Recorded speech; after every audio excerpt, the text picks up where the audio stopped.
Hello, gamers? Hello, gamers? Howdy. Howdy, howdy. Oh shoot, it hasn't changed my my Fuki. Hold on. Oh, no. Don't look at me. I'm hideous.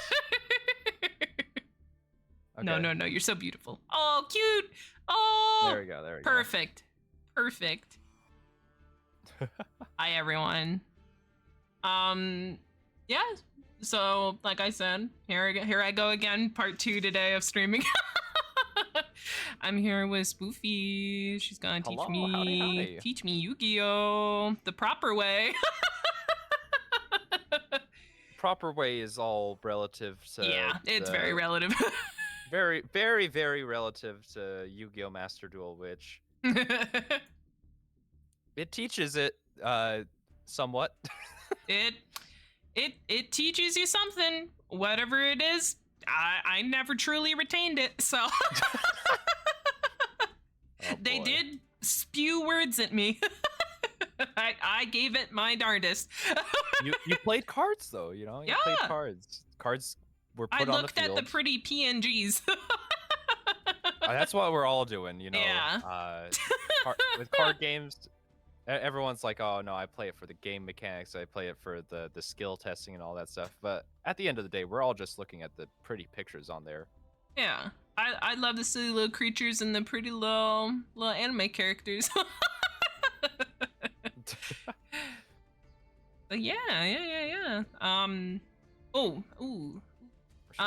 Should we put up the video first? Yes. So for people who don't know, today is actually the 25th anniversary of Yu-Gi-Oh, at least for the TCG. It's crazy. I didn't even know that. Yeah. Like I was looking earlier and I was like, oh my god, Spoofy. Wait.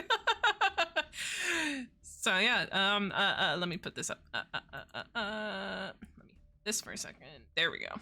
You'd think in all the years that I played it since a child, I would remember that today of all days is like when the game was first introduced into America, but or not just America. It was in general, some places in Europe. Yeah, in general. Well, yeah. But yeah, they put out this cute little chronicle video just as a tribute to the TCG. So yeah, we just wanted to pop it up on stream here for a little bit. So yippee. It's a very nice video. Yeah, it's very pretty. It's also a slight announcement of their new animation studio, which means we hopefully get more stuff like this in the future.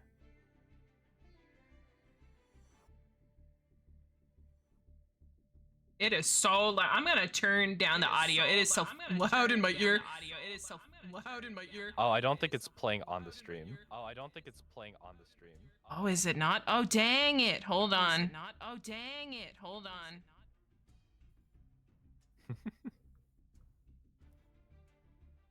Technical issues on a stream. Hold on. Crazy. There's no way. Let's see. Oh, I think it's not right in my nested audio. Hold on. Give me 1 second. I know you can't see it. Hold on. Just disappeared. Yeah. Just disappeared. The world, it's a void. There we go. Oh, don't worry. I turned back on the lights. We're so back. Okay. I turned down the audio. It's Jover. We're so freaking back. There. I know it's so quiet on probably on the stream, but also Spoofy, I can hear myself speaking on your side. Oh, it's because I'm trying to watch. Oh, that makes sense. That makes sense. I can't turn on the stream volume. I was trying to see if it was. That's so fair. I'm gonna double up your audio. I'm fucking with you. I'm placing so many curses upon you. You cannot even possibly. Oh, ouch. Oh man, all these curses. Oh.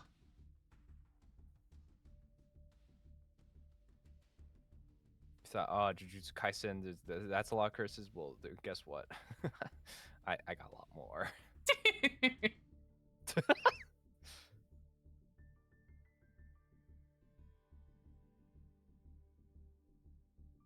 This Trishula, by the way, this is the ice barrier. That's what Sean likes playing. Yeah. the lore of it is very funny. Literally is like this like civilization that trapped these powerful ice dragons in there. Um, at some point there were a couple of people like, what if we let them out though?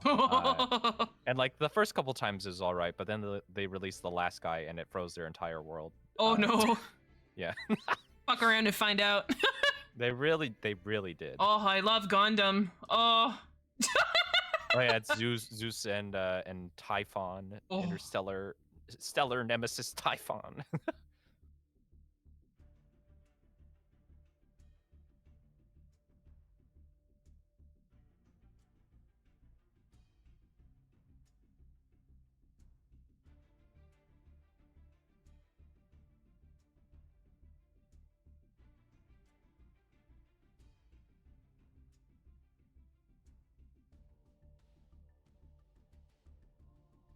We're at the samurais, I see. Yep. I think I remember doing a story thing of that last time I ever played Master Duel.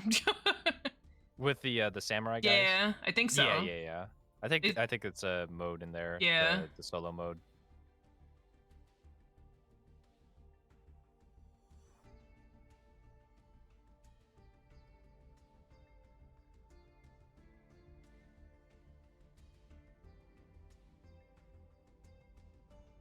That's my girlies.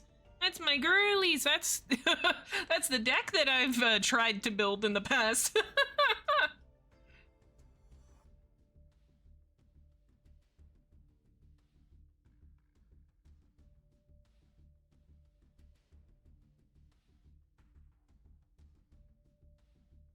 I love their concept so much. Who would have thought that I'd like VTubers who are also Phantom Thieves?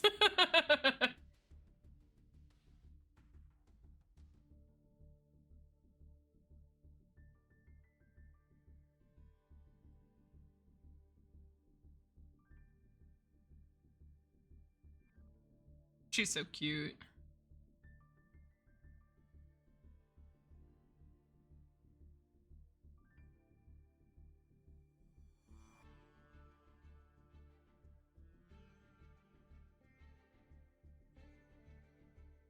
I'd let her hit me with that hammer.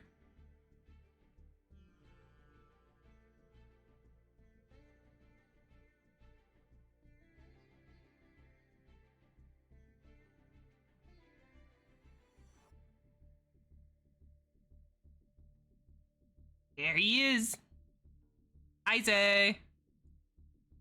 That guy used to be my profile picture on Master Duel before I switched to what I have currently.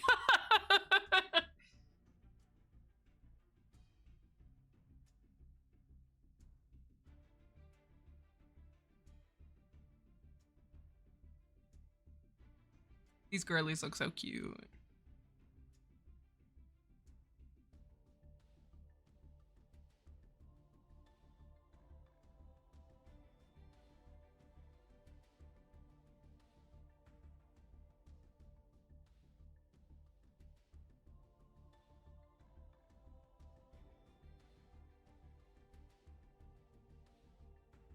I have two genders, dragon maids and dark lords. That's so fair, Zay.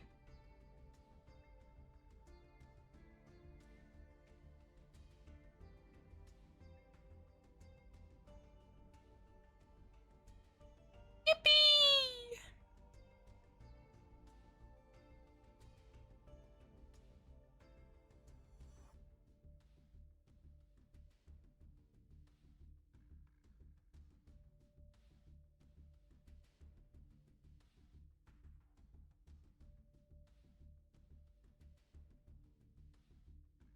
I don't know who these girlies are, but I think they're massively cute.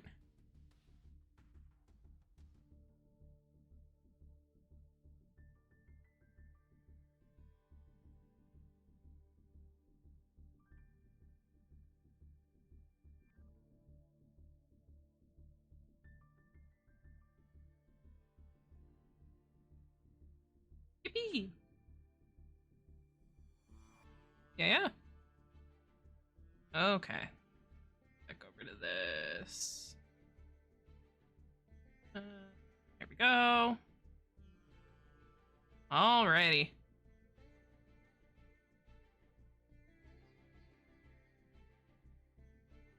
Spoofy? Spoofy? Are you there? I see your Fuki lighting up, but I can't hear you.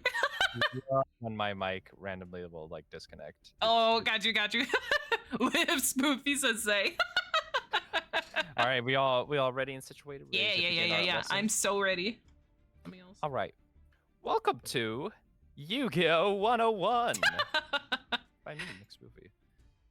So, Yu-Gi-Oh! The basics. What is Yu-Gi-Oh? Well, it is a trading card game made by Konami that is based on the Yu-Gi-Oh! Manga by Kazuki Takahashi. Rest in peace.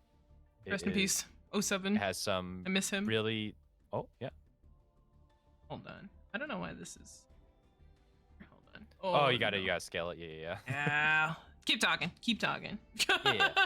So, trading card game. It's a pretty old card game. We've reached now 25 years of this game existing, and it has a lot of history to it. It's a 2-player game where your goal is to use your various monsters, spells, traps, all your different cards to reduce your opponent's life points to 0. Or you can make them lose their entire deck and then make them draw another card, and then they lose by the rules of the game. Yeah.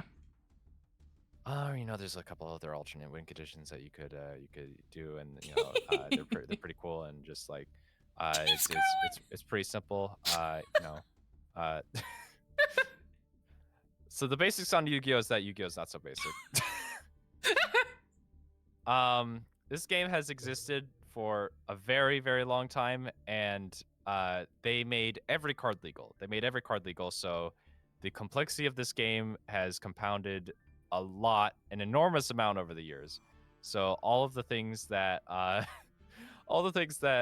you knew as a child, they're still true, but they're actually some of them are not true, but most of them are true, and they're not as relevant anymore.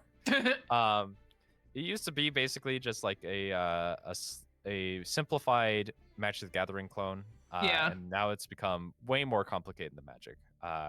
Not in terms of like, Magic is not a complicated game. It's just like the ways that they are complicated are very different. Yeah. So, as a new player, it could be pretty overwhelming, very understandably so. Yeah. But I would say that it is very worth it to try getting through those hurdles, because once you discover how to actually play this game, it is a very fun and enormously wild experience that you cannot get in any other card game. Yeah. The way that it plays is like only Yu-Gi-Oh plays this way. Only Yu-Gi-Oh plays this way. It's very unique. Hi, Gerardi. Yeah, as I was telling Spoofy earlier, like if people have followed me for a while, they know that I've played a tiny bit of Master Duel on stream before, but God, oh man, my brain cannot hold all that info. It's understandable. The it way is a lot.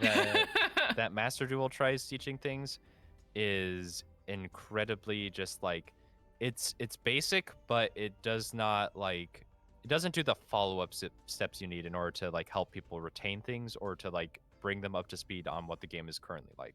Yeah. Because the way that Master Duel teaches you, it does teach you the absolute basics. It does not teach you what the game is kind of like now. Yeah. So like what I kind of want to do with the lessons that we're going to be doing here are establish the basics of the game, because it is very important to understand those basic elements, because they do continuously come back, because there are consistent rules that are very important to how this game functions. Yeah, no matter how many extra little funky little quirky things you add in, like you still need to know like the baseline. Yep, you need to know the baseline, and that's, we will cover that. But what I hope to do through all these different lessons is to also kind of gradually introduce you to things that make up the modern game, which is incredibly fast. It has a lot going on at the same time, and there's a lot of steps where you can mess up, and that's what like makes it very frustrating for a new player, because like I've seen a couple of streams where people have been introduced to the game. They've been pointed to decks that like theoretically should be things that are kind of simple to learn, but that's only if you are like a Yu-Gi-Oh player. Like if you already know how things work, yes, of course it's going to be something that you can like easily be like, oh well, I kind of know the basics of the rules and I kind of know the general flow of the game. I think I can get like step up from here. But for like a Yeah. fully new person, a lot of these things are just like it will be frustrating, and it's like it's the biggest barrier to entry in Yu-Gi-Oh. So I hope to kind of help mitigate that through teaching. I think it's gonna be great. I believe in your teaching. Head full of Yu-Gi-Oh. All right. So one of the most important parts of Yu-Gi-Oh is the different types of cards that exist. As of right now, unless Konami decides to change things and destroy the entirety of this curriculum, there are three types of cards. So we have monster cards. There are these little guys that will have a name, a level, an attribute, and some funny stats. You have spell cards, which are these kind of greenish blue.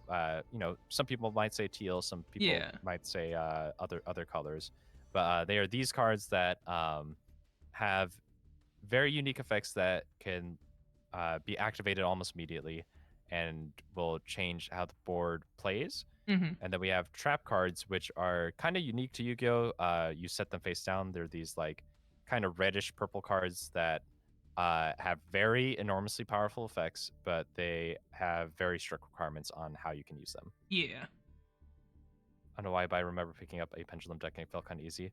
You are built different, Zay. Yeah, trying to learn Pendulum and Master Duel, I was like, oh god, no, no, yeah, no. My I brain, specifically it's too full. I told Atlas that I would set aside a specific type of mechanic that exists in the game far after the most basic lessons, like even like getting into the mid lessons. That is pendulum because like Yeah. a lot of these other mechanics you can explain pretty easily, but if you just like look at a pendulum card, especially as a new player, it's like what the hell is going on here? It's not something that is easy to intuit if you know the basic rules. You have to know, like, pendulum is basically like I am playing a different version of the game than I like everyone else is playing, because like if you bring a pendulum deck to play against each other, that person has to remember all of the mechanics that work with pendulums, and that's not how Yeah. anything else. That's not how anything else works.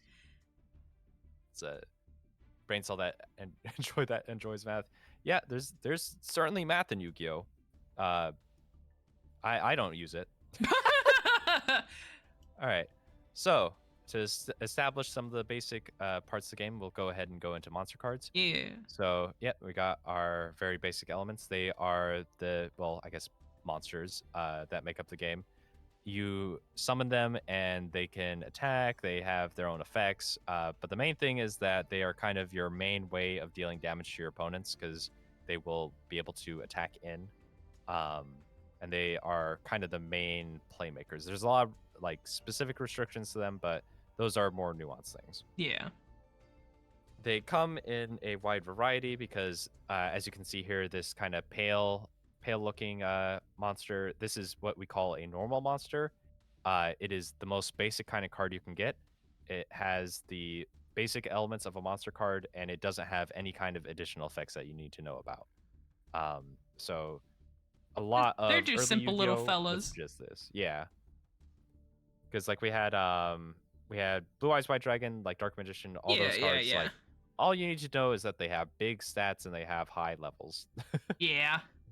So these are the most basic units, and then there are things like effect monsters and extra types that we will kind of get into later in this specific presentation, but they are the ones that you're gonna have to learn the most about. Yeah.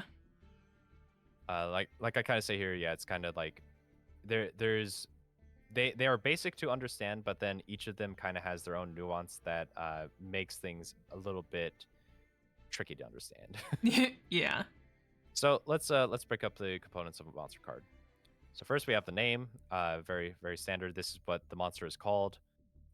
Some cards will care about what the name is, and you Mm-hmm. will kind of see this in later examples. We have the attribute. This is like there are a couple of attributes. There is dark, light, earth, fire, and water. So those five attributes make up every single monster in the game, and there are a lot of different cards that will care about that attribute. Mm-hmm. So any component that is on a monster card, you will find that a lot of different cards will care about what those components say, and it will be very important to like kind of pay attention to that stuff. Yeah. We have the level here. What you kind of need to know about levels. So this is a level 1 monster. Anything that is level 4 or below, you can normal summon without Yeah. having to tribute. Anything that is 5 to 6 stars, you need 1 tribute. So you need a monster that is already on the field. You need to tribute over it, and then you can summon that monster. Yeah, back when I was last playing, I was like trying to do like the mental math of like, oh, how many like level stars do I need to like summon this thing or that kind of thing, and it's just like, oh god, and then like trying to like do this all within like the time limit. I was like, god, it's got to be easier way for me to get it all figured out.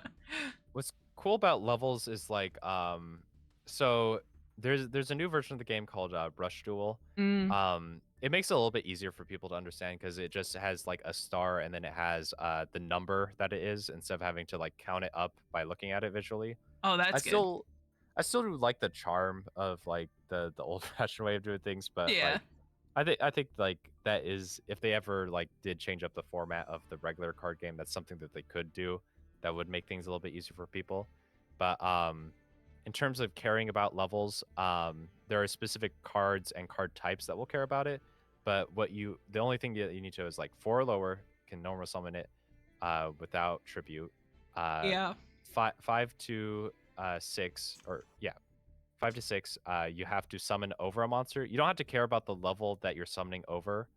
It's just tribute a monster. That one goes to graveyard, and you summon the new guy. Yeah. And then 8 and above require 2 monsters in order to summon it. So you need to tribute 2 guys. Yeah. I'm making my notes in my handy dandy notebook. We have the types and subtypes. This is another really important element. I'd say that attributes and types are kind of the 2 most important that a lot of cards care about. Yeah. The typing, there's like there's an enormous amount of them. There's like Fiend, Cybers, Fairy, Plant, all this kind of other stuff. Yeah. You'll kind of become more familiar with them. Most archetypes will like care about a specific typing, so that's mostly where you need to kind of care about it. And the subtype, so this is a normal monster. You'll usually see effect here for the modern game. Yeah.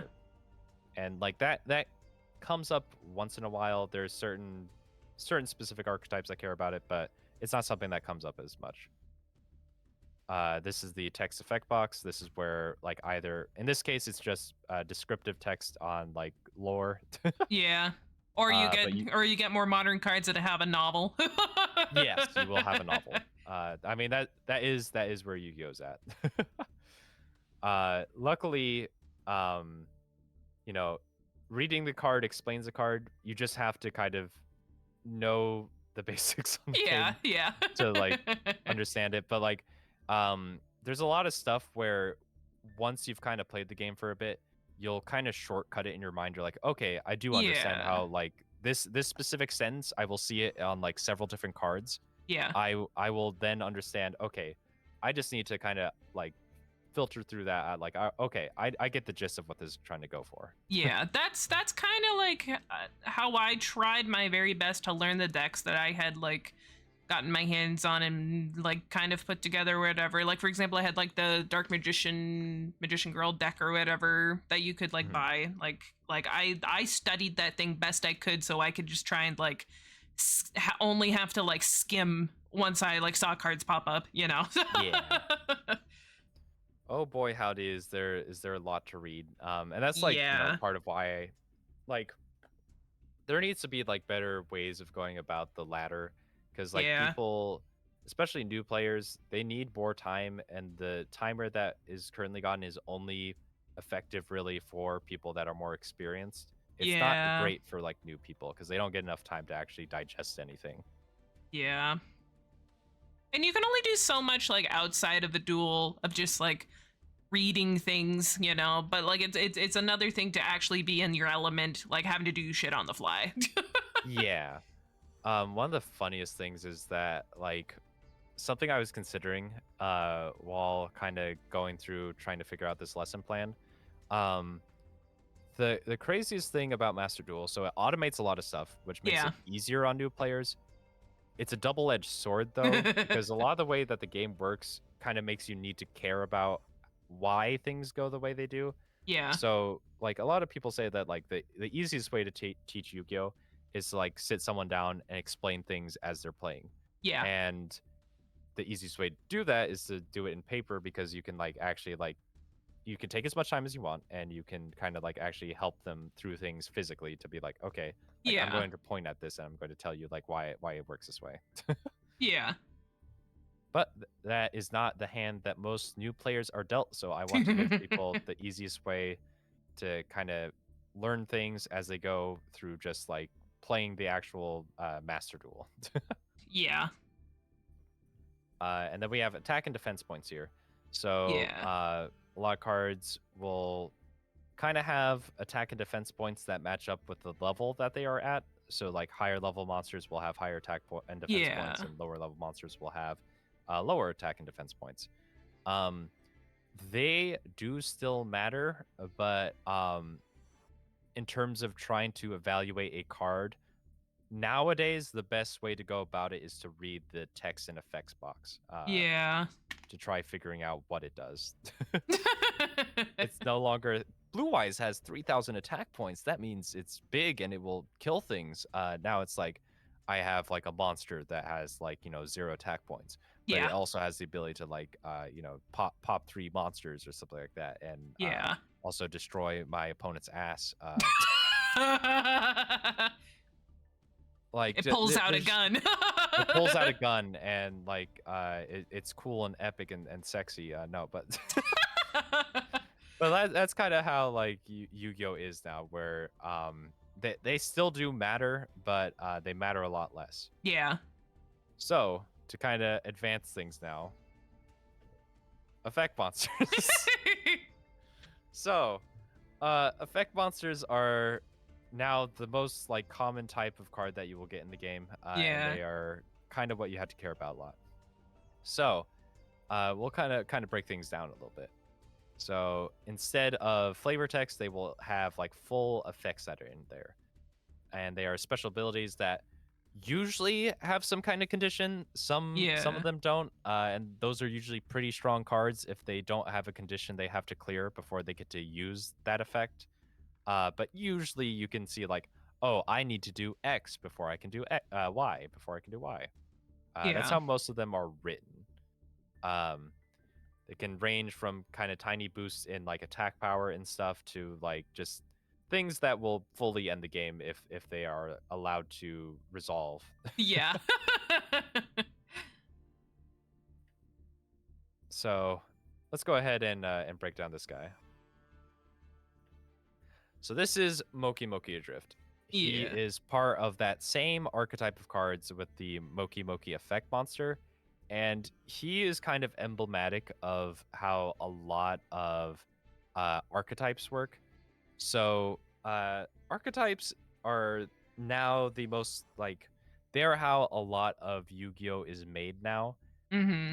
Basically a series of monsters, spells, and traps, or any combination of those things. They all will kind of share a similar name.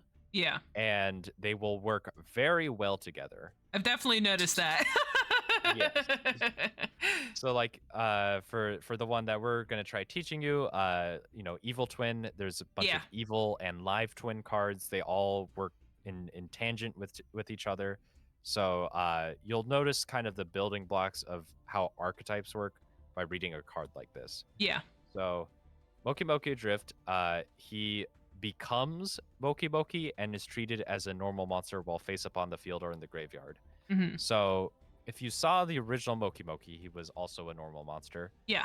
How all of the Moki Moki spells and traps work, they care about having cards that are named Moki Moki and that are normal monsters. So by reading this guy, you can kind of be like, oh yeah, so this really matters, is that we have like this specific name. Yeah. He also has an effect which you'll see very common on a lot of different monster cards. is an effect that will add another card from that archetype with the same name. So like Yeah. he's like, in his case, he discards a card and adds a Moki Moki card from your deck to your hand.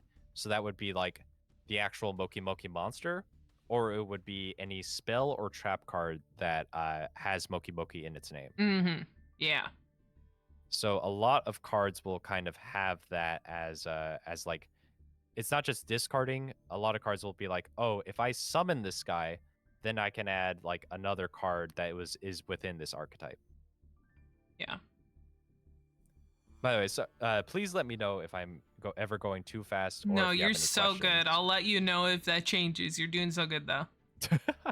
Thank you. And yeah, let me know if you have any questions at any point, because like Yeah. I can explain things further if like there's anything that is a little bit unclear, or is something that you're like, oh, like but what about this situation? Yeah. Uh, and so the way that the Moki Moki strategy works is they want a lot of Moki Moki guys because they are trying to kill your opponent by having a really big Moki Moki, or just like having all the Moki Moki guys get really big. Yeah. I'm saying Moki Moki a lot. You'll notice that like I'll hear it in when my you're dreams tonight. yeah. Just Moki Moki that the entire time. Moki Moki Moki Moki. So yeah. Each deck kind of like has their own game plan that as you read the cards you will come to understand, oh, this is what they're trying to go for. Yeah. Uh and you just like by reading a handful of them, you'll usually intuit what they're trying to go for. So that's Yeah. kind of a key thing, is like when you're getting into Yu-Gi-Oh, you want to figure out a strategy that looks the most interesting to you, and hope, you kind of hope that as well that it's kind of simple to understand. But Yeah. if you really like the art, or if you really like how it plays, it's worth trying to like fight through that initial part, because having an internal motivation, it's kind of like fighting games, Yeah. where if there's a character that even if they are complicated to play, you just like them that much for whatever reason, Yeah. having that internal motivation to keep on trying it out until you eventually figure it out is really good for getting into the game. So it's a lot like that. So if you find something that you're like, it looks a little complicated, but I really love the art, I'd say try going for it as best you can. And if it really is that like complicated, then like there's other options, or maybe it's just like the game is confusing. It's fine if it is not for you.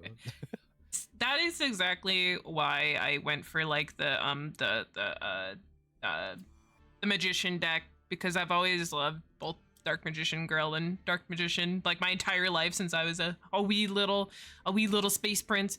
So I was like, I absolutely need to have them in my life here, and that was also why I wanted to do it with the twins deck too. I was like, they're too cute, I can't pass it up, and then I ended up really liking their strat. So Yeah. so it's The- definitely the internal motivation that has driven me at least this far.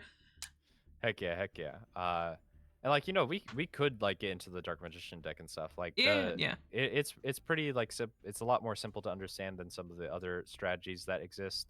yeah, Um, and like there's still like a lot to learn from it, because like some people might be like, oh, you should try this strategy because it's pretty basic and it'll teach you the basics. Every strategy will teach you how to play the game in a different way, yeah, and like none of them you can discount as being like, oh, well, they're not a good learning tool. If you feel that you can continue going with it and it's not too complicated, then I would say that it's fully worth trying to like delve into an archetype that you just have like a lot of interest in. yeah. What's the game shit I could play? True. That is true. What is there's plenty of gay cards in Yu-Gi-Oh. Oh There's yes, plenty of options for that. I've noticed. Also, hi Fred, welcome in. But yeah. Yep, that is a big part of the game.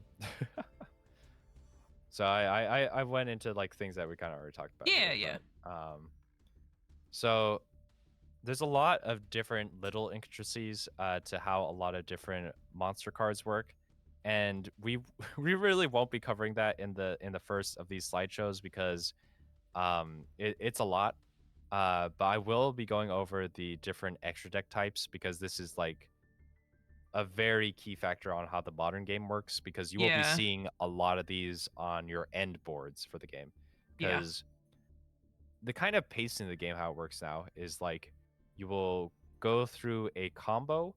Your opponent might have things that will interrupt said combo, and your ultimate goal is to try setting up the same like, you know, boss monsters or like specific kind of field, and Yeah. usually you'll see these extra deck monsters as part of that. Mm-hmm. So we'll go ahead and start off with the OG, that is fusion monsters. They are the purple cards. Uh, you know, the full purple cards instead of the red purple cards, which are trap cards, but you know. Yeah. But how fusion monsters work is that they will have some kind of fusion spell or effect to fuse together. It's two monsters with specific names, and they will make a new guy Yeah. with a specific name. Pretty simple. We have the white cards, which are synchro monsters. Um, they have kind of a specific way that they work, but the very basic concept is Oh my that god. Now, you hello, take. Nido Sprout. Sorry to interrupt, Spoofy. Yugi, bro. Oh, it's all good. Hi, Good lord. everyone. Hello. I have Spoofy here hostage. No, I'm kidding. I'm kidding. Nah, you're my hostage right now. You're in the shadow realm, baby. Oh no. Oh. But yeah, hello, hello, hello, hello. I am Atlas. I am a Spaceman Speed tuber. I fell down from outer space instead of trying to find my way back home. I play silly games on the internet, but today, I'm sure you know Spoofy. Spoofy's teaching me Yu-Gi-Oh! Back into Spoofy's domain expansion. Yeah, sorry, Atlas. It's gonna be like 3 a.m. by the time we're done here. You're Aw, not gonna even dang. notice that it's been that long. I said 60 Professor with you. Yeah, thank you for the raid, my Ushi. I appreciate you. But yeah, if you need to hop on out of here, guys, I totally understand it. If not, you can listen to Spoofy's wise words about Yu-Gi-Oh! We were just explaining extra deck types. Hell yeah. All right, so we have fusion monsters. They're two guys. They combine together either with a fusion spell or some kind of effect that fuses them together to make a bigger guy. We have synchro monsters, which are white cards. They have specific ways that they work, but the very gist of it is that you take two guys with different levels, and their levels need to add up to the guy that you're trying to make. So in Yeah. this case, Stardust Dragon, you need guys whose total levels will equal 8 stars. Yeah. Is basically what you kind of care about. They have specific ways, which is like they need a tuner and a non-tuner monster, but that's a whole other thing. Yeah, And when I was trying to like learn the tuner stuff for it over and like all that kind of stuff, I was like, oh god, oh. it would have been better if they didn't restrict it to being specifically tuners, but I understand why they Yeah. did it at the time. But how the game works now, it does make it a little bit like, oh, I need like this specific subtype of monster and then this other type of monster. It's good for card design, but it's harder for like teaching. Yeah. All right. Next, we have Xyz monsters. These guys are really simple to understand. So you Yeah. take any two guys that have the exact same level, and you slap them on top of each other, and then you slap another guy on top of them, and that's the Xyz monster. Yeah. We have Utopia here. He has very simple in his card text. He says 2 level 4 monsters. So you just need 2 guys that are level 4. You slap them on top of each other, and then you slap Utopia on top of him. Yeah. And that makes an Xyz monster. They're very straightforward. I remember the tutorial for this one being like fairly easy. I remember this one. They are probably some of the best extra deck types that they've designed, because like they're simple to understand, but they're not too crazy. Yeah. So yeah, that's Xyz. Yeah. Next, we have in the modern era, we have Link monsters. They are simpler to summon, but they have a little bit more nuance to how they work. Basically, if you read in their text box in the lower, like right here, they have link materials. Basically, you take multiple monsters depending on what they require. Yeah. You put them into the graveyard, and then you summon these blue guys on top. They have funny little arrows, which might seem like a little bit of an overwhelming factor. What you need to know is that link monsters want to link together. Mm-hmm. So if you summon this guy, if you want to summon another link monster, they have to be summoned to a zone that the arrow is pointing to. So it Yeah, either I has to be vaguely summoned. remember this from one of the tutorials. Vaguely. Yes. So it's like if I want to summon another link guy, I have to summon it to either this diagonal bottom left zone or to this diagonal bottom right zone. Yeah. And like once you kind of play the game, you'll see like the zones are very clearly designated. So like it doesn't become too hard. And there's like other nuances to how link monsters work, but that's kind of the basics on how it works. Yeah. So all simple, purple monsters are fusions, synchro monsters are white, Z's monsters are black, link monsters are blue. Yeah. Simple to understand. Yeah. Oh, also, when the first Other game blue. first came out, there was ritual monsters, which are part of the main deck, and it's a whole other thing. But Yeah. they don't come up as much. But yeah, ritual is the other blue card. Do not get these confused because they're completely different Yeah. things. Yeah. Got the hungry burger. I like his teeth. You got little He's chomping. little wooden skewer teeth. All right. So just Moki is returned. Just going back over a general summary of monster cards, they are the most basic kind of basic kind of units of the game. They're very important because they are how you kind of deal damage and close out the game. And a lot of cards care about how monster cards work. Yeah. They come in a very big variety, but they all have kind of basic building blocks on them. They'll often be the thing that gives you a hint as to what a archetype is trying to do. Yeah. And you will see a lot of them kind of fulfill similar strategies or roles within a strategy to one another. So like you'll kind of see things be like, oh yeah, this is the starter card, or this is the extender card, or something like that. Once you kind of like get into the groove of the game, you'll start to be like, okay, I notice like a through line on a lot of these things, because almost every archetype works the same way.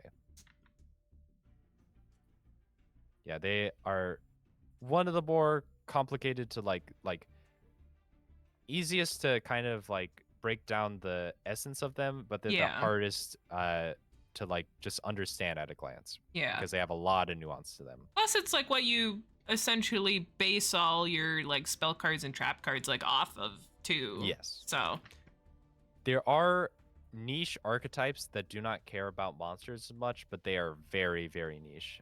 So they're not ones that we will like be focusing on a lot, but like they do exist. It's just like most things kind of revolve around monster cards. Yeah. So spell cards. These are those teal cards. Yeah.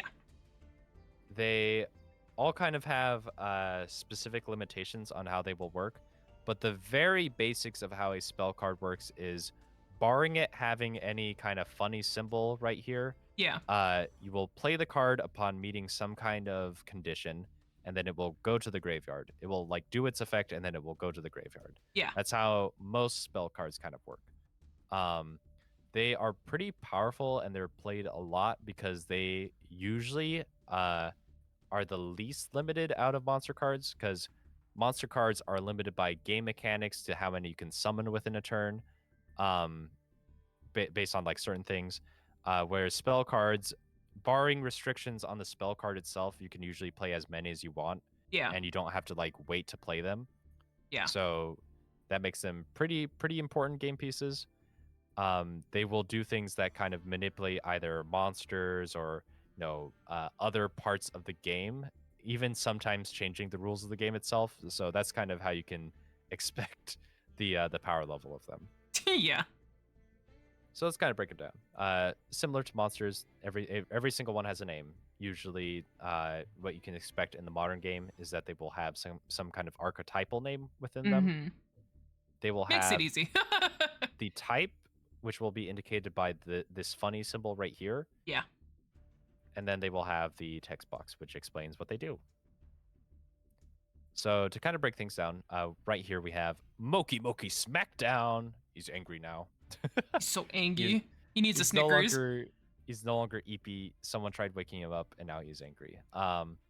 So he has a funny little infinity symbol right here, which means that instead of going into the graveyard, it will remain on the field because it is a continuous spell. So that means it's always live. It's always doing what it's doing. It has the effect text that if a face-up fairy monster you control is destroyed while you control Moki until the end of this turn, all of the Moki monsters will have 3,000 attack, which is like, so if one of my guys gets destroyed and he's a fairy monster, then all of my Moki guys that I have set up on my board are going to be super big. And that's basically the strategy of how Moki works.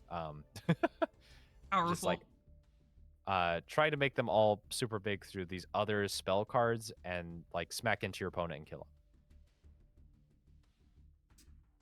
So, I do a little silly. Wow, a whopping 3,000. But yeah, it has a condition of like if that fairy monster is destroyed, and then it gives you a benefit of some kind, and that's how most of them work. That's how most spells work. They're usually pretty simple to actually read. There are a few exceptions where they have like a paragraph on them, but they are pretty simple to understand for the most part. There are, however, specific spell types that all kind of have their own restrictions on how they work. So normal spell, very simple. You play it, it goes to the graveyard after it gives you an effect. Wow, Spoofy, what does Pot of Greed do, huh? What does Pot of Greed do? Well, when I activate this card, it draws me 2 more cards, and then it goes to the graveyard. If monsters are the foundations of a house, spells, or utilities. Yeah, that's quite true. There are some exceptions where things are reversed, but it's definitely that is the most basic way on how they usually work. Continuous spells, just like the Ojamas, my beloved. Oh, my little friends. Anyways, they're all our little friends. Continuous spells, they usually have some kind of effect that is constantly applying onto the field, and they remain on the board after you activate them. They have some interesting nuance to them that you will encounter, but I'll explain that as it kind of comes along. Yeah. Quick play spells. These are kind of important on how they are different. So quick play spells are spell cards that you can activate at quick play speed. This basically means that during your turn or your opponent's turn, they can be activated at most points. There's specific points that they can't be, but like generally you're like, I can play it at any point during my turn or my opponent's turn. Yeah. So during your turn, you just like play them from your hand. During your opponent's turn, you have to set them like you set trap cards, and then you can flip them face up to activate their effect. Hell yeah. And they're all indicated by that little lightning symbol over here. Next, we have equip cards. These are indicated by the cross symbol. They used to be a little bit easier to explain. The newer equip cards kind of function a lot different ways than they did in the basic game. Originally, it was just like, oh, they're equipment that that you put onto a monster and it makes them like stronger, as like the very basic way of how they work. Yeah. There's a little bit of difference in how they design equip cards from back then to how they do now, but an equip card usually can only be activated if there is a monster it can equip to. Is the very basic. That makes sense. That's the restriction on how that works. Yeah. Some of them are designed weirdly now, so it's kind of like that explanation is not as common, but that is like the most basic of it. Yeah. Next, we have field spells. These are very important. They are indicated by this little star right here. Much like continuous spells, once you activate them, they stay on the field. But they have their own specific zone on the board that you place them in. And they are probably the most powerful spell card type Yeah. because they usually have the biggest effects. They will like, add monsters of an archetype to your hand. They will do things that facilitate how your strategy works. So they're kind of like if you're going into a new strategy and you're not sure what it does, usually looking at the field spell is like one of the better things to do. That makes sense. Mm-hmm. And then last one, this guy doesn't come as much unless you specifically play that other blue card type. Mm-hmm. They are ritual cards. The very basics is like um, how we have fusion spells, we have ritual spells, and in order to summon a ritual monster, you need a ritual spell. Yeah. They could literally just function as normal spell cards, but they decide to make it a completely separate type of spell card. It's very interesting. He makes a burger. So it's just a general summary. Basically, they have less limitations while still kind of having powerful effects that do change a lot about the game. Yeah. But they have a condition and then they have an effect. Like that's like kind That's of pretty how straightforward. yeah. Most things kind of have that template, but they are kind of like they're the easiest to use. It's just like they will have specific restrictions on the card itself. Yeah.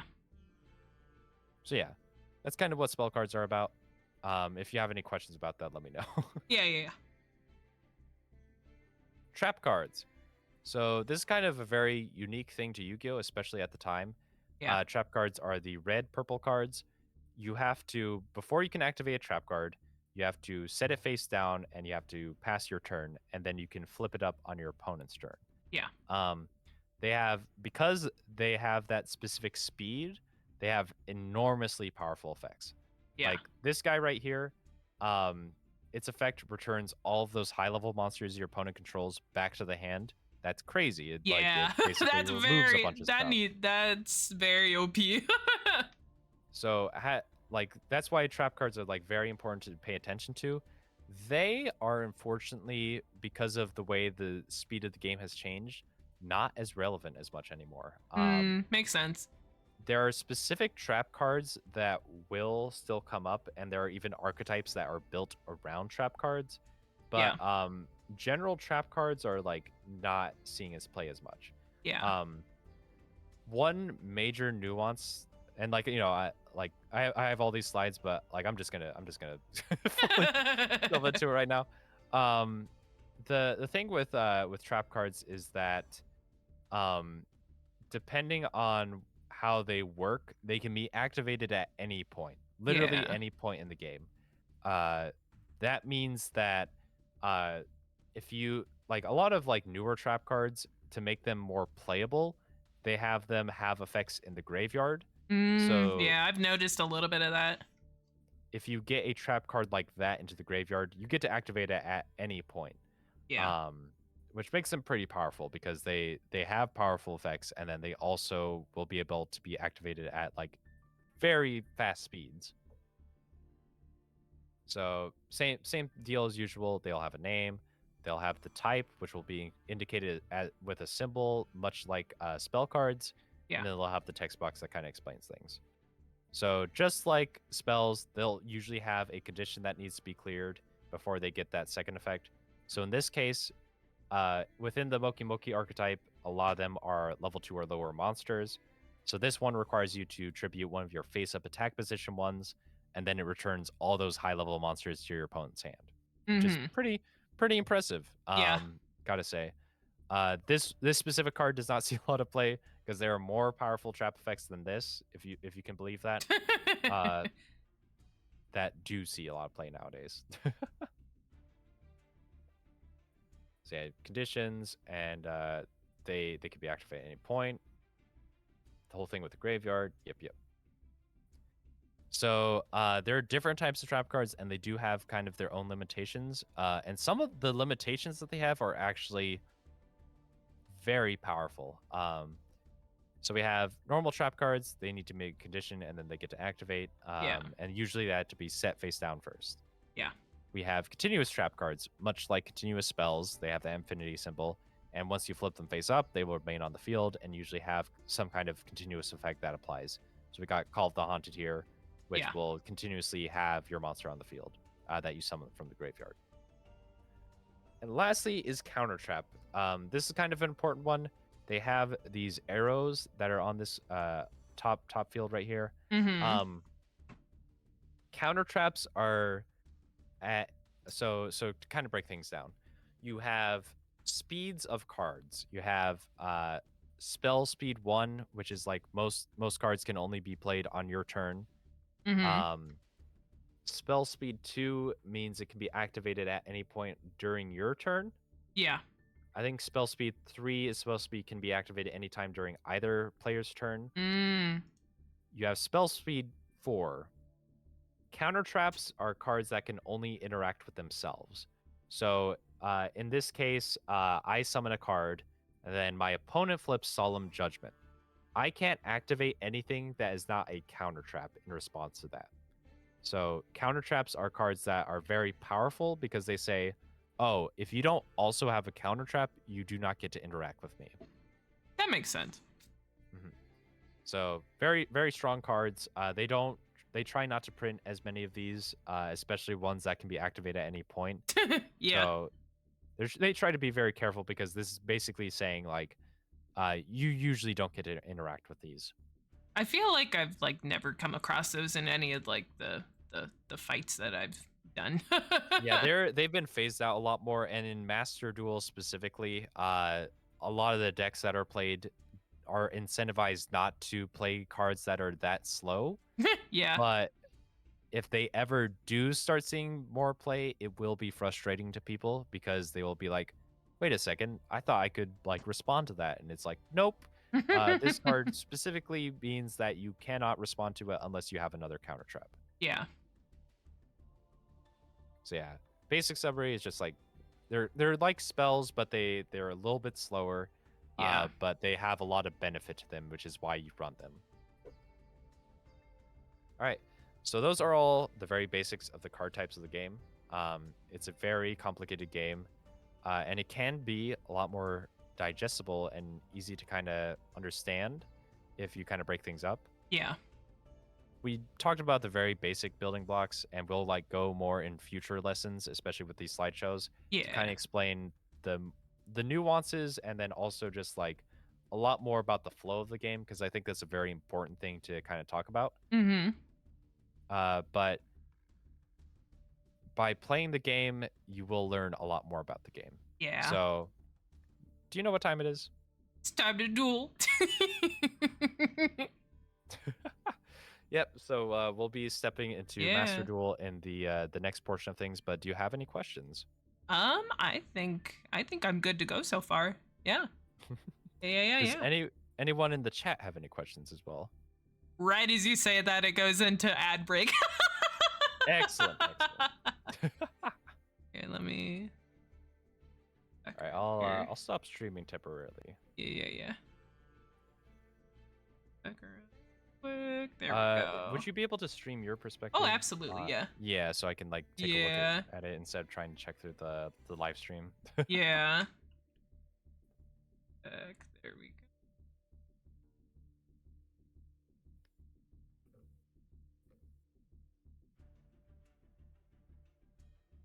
Master Duel, go live. Okay. I hope everything's like I know I like already it's just like, oh yes, I'm explaining like nuances, even trying to like get into the basics of it, because like even trying to explain some of the basic building blocks, there's like it's kind of a loaded thing, you know? Yeah. Kind of extremely loaded, just be like, okay, so there's this, but also there's like a bajillion things that that come attached to that. How much money do I need to ignore the rules? You need to pay Konami. Yeah. And they have a high demand. They have a high demand. All right, so we're in Master Duel. Yeah. Let's go ahead and let's just get straight into the deck. I think that might be. Yeah. I think that usually the best place to look at when you're trying to understand things is to is to look at your cards. So Yeah. we got live twin right here. Yeah. Yeah. Let's start looking at these guys. Yeah. When I was trying to put this together, I tried my best to follow a guide to know like what cards I needed for this deck for the meta. Gotcha. And I have like most of them. It's just like the URs for the most part that I still need. So to anyone that wants to get into Master Duel, I will now tell you that the thing that Konami has made the biggest barrier of entry is something they probably should not, and that is the crafting system. Yeah. While it is easy to understand how the crafting system works, it is very hard to craft everything that you need in order to play a competent archetype in the game. Yeah. Oh, thank you for the follow. Thank you for the follow, Klebo. Thank you. So, like, playing the game is already hard enough. They also decided that if a new player wants to play the game, they're going to pay an enormous tax in order to do so. Yeah. You know what's really funny? When I was playing this a little more often, a while back, I didn't know until very late into it that you could even craft things.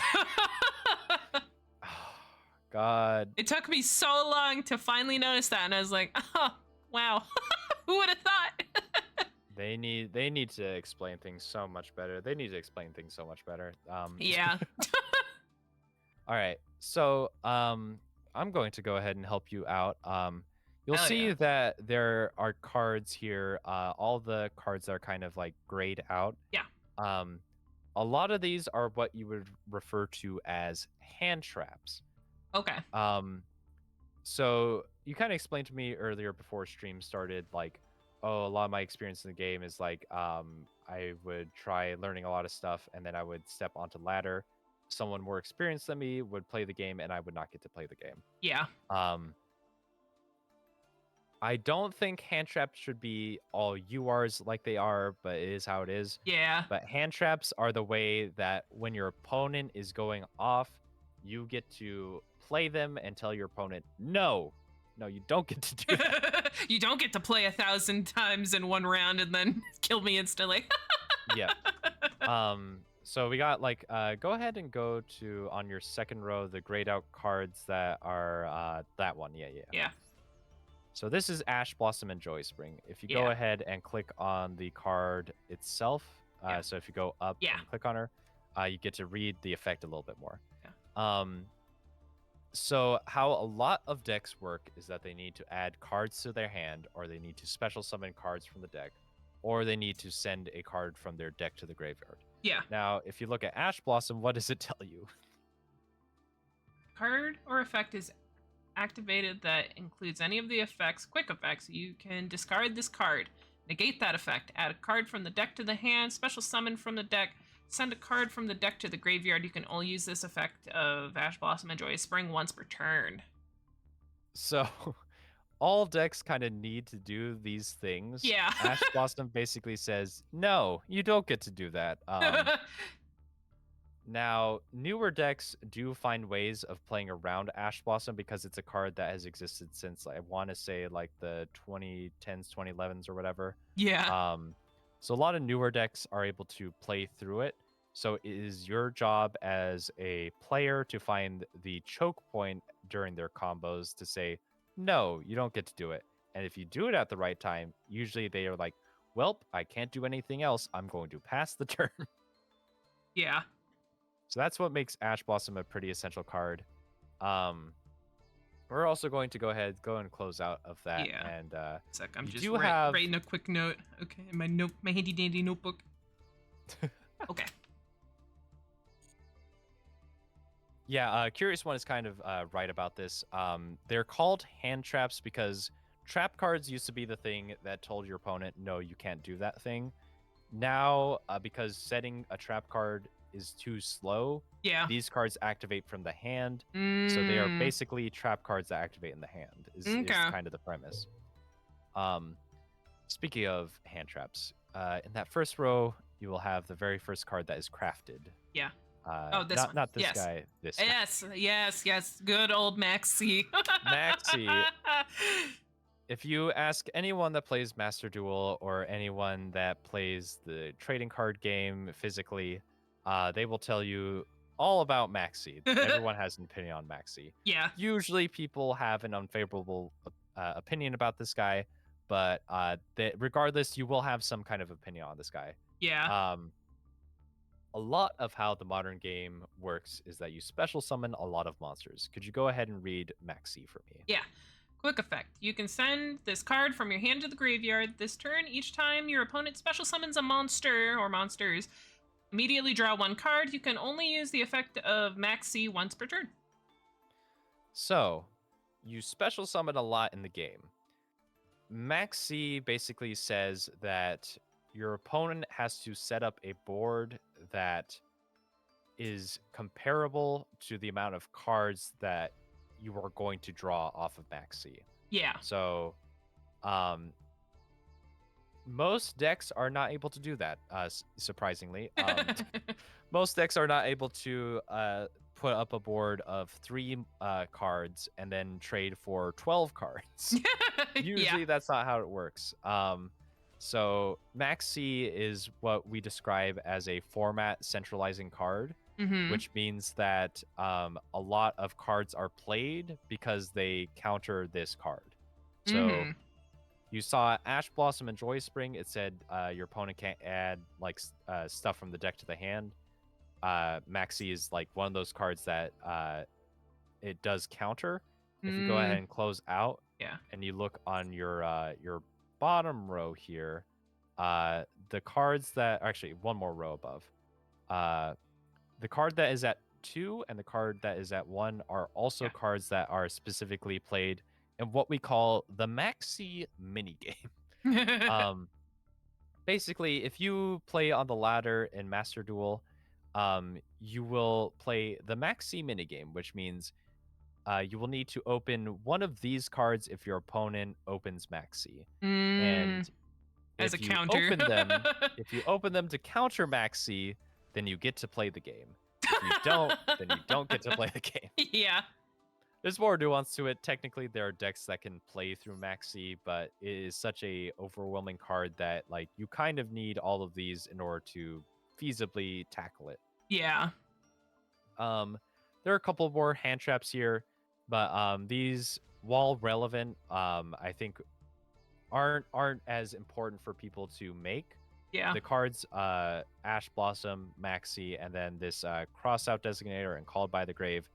Those cards are kind of like almost every single deck that is played needs to run these. Yeah. There are specific decks that don't, but because of how powerful Maxi is, you need to at least have these cards before you build anything. Makes sense. It's crazy. It's crazy. But that's how powerful that card is. Yeah.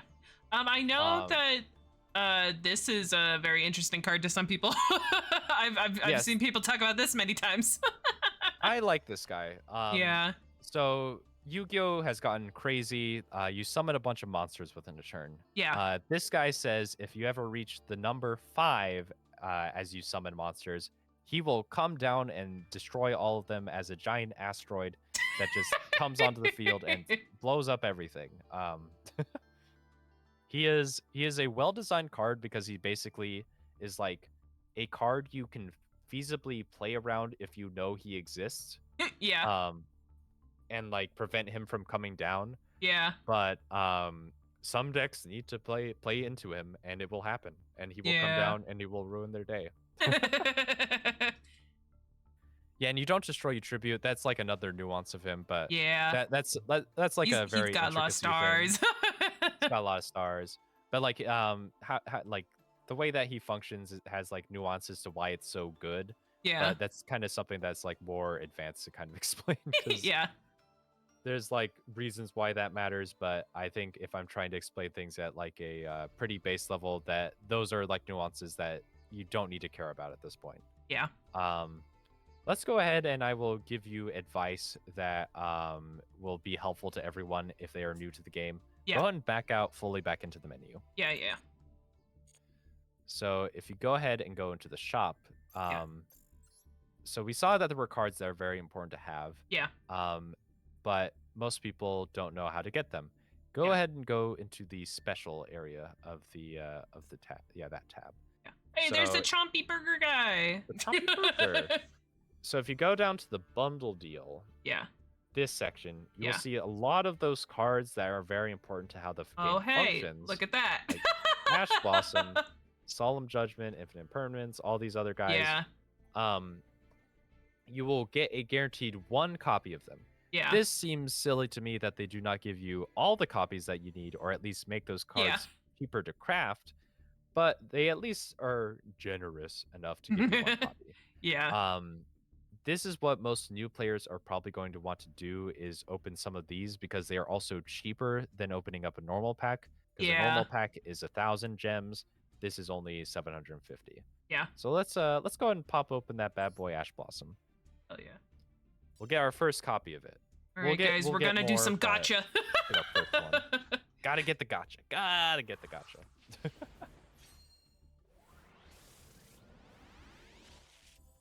Yeah. This is the most fun part about the game. Yeah. Playing it, I guess that's fun, but the shiny cards, oh, that's great.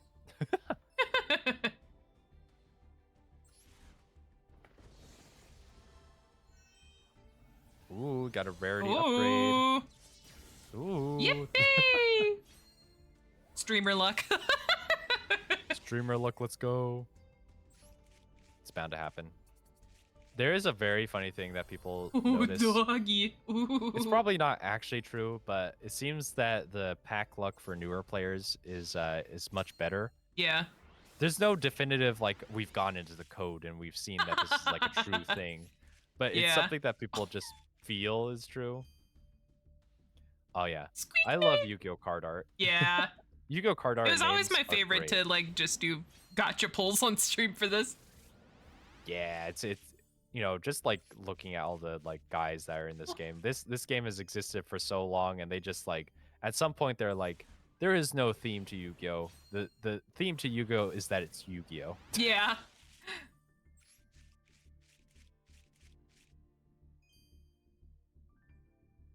I also like opening up packs just because like I get to see like archetypes that I didn't know existed. Yeah. I get to like look at them and be like, huh, that's kind of like cool. I might want to try it out sometime. Yeah, that's exactly how I found the evil twin. I was just like, who are you? And then I find out they're VTubers. I'm like, oh damn, what a surprise. Ooh, Abominable Unchained Sword. That's an interesting guy.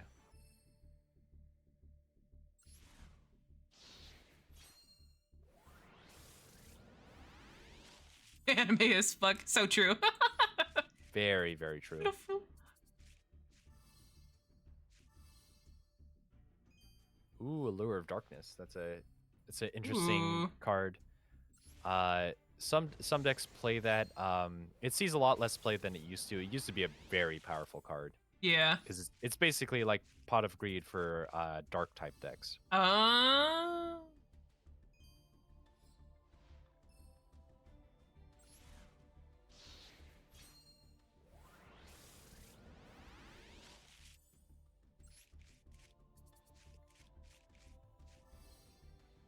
Pretty. Very pretty. Oh, thank you for the hydrate and stretch and posture check. F, thank you. Hydrate and stretch. Hi, Ify. That's not Ify, that was F, but thank you. Ify's out there somewhere, probably. Oh, I will do that in 1 sec, Zay. Man, Fishless is so popular today.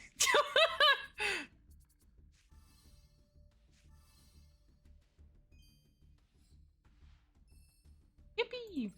God, I love Yu-Gi-Oh art. Yeah. Oh God, you got Perfect. enormous There amount of it packs. is. Whoa. There's an Ash Blossom. Hold on, I need to become a fish. Give me 1 second. Yeah. A killer fish? I have become fish. Yeah, I'm not shifting my model over. It's so fine. I'll just be screaming. I'll just be screaming behind you. Okay. Yippee! Okay. Let's see what other technically the best way would just be going opening a bunch of bundles, Yeah. but got all the secret packs now. Go and go back to special. There's one other one that Yeah. we'll probably want to open. Yeah. If you scroll down to Infinite Impermanence, if you scroll up. Yeah. This guy sees a lot of play and like is a lot more generally useful. I'd say this is probably the other one that people want to open after opening Ash Blossom. Let's go ahead and pop open this bad boy. Yeah.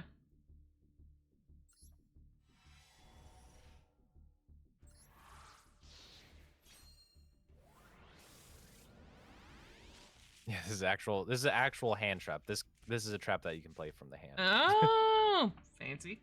Oh, this is pretty. Who's this guy? Performer Pal. Oh yeah, Performer Pals are pretty cute archetype. They are pendulums, which is, yeah, a thing. They're pendulums. if you want to learn pendulums, like go right into it. Like, the art is great. The art is great. I can't say nothing about. We got lesbians. Good. There are plenty of lesbians. Oh, there's yeah. like an enormous amount of lesbians in Yu-Gi-Oh.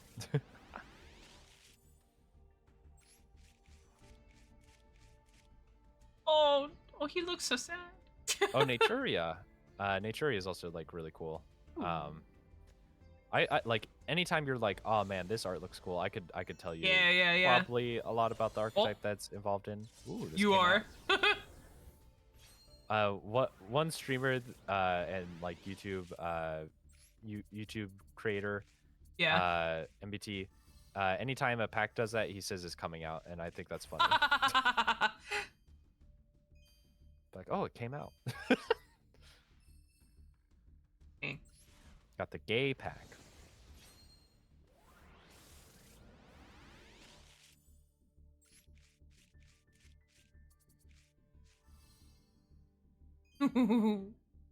Die. Tatsunoko.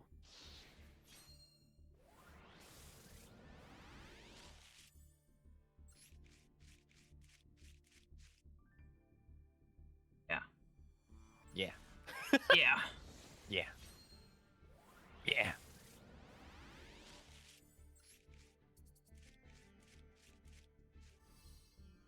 Hell yeah. There's a lot of space guys. There's a lot of guys in armor that you can't understand what the fuck is going on. There's like lots of cute cards, and then there's like space guys. There's lots of dragons. Another gay card. Oh my god, another gay card. Hell yeah.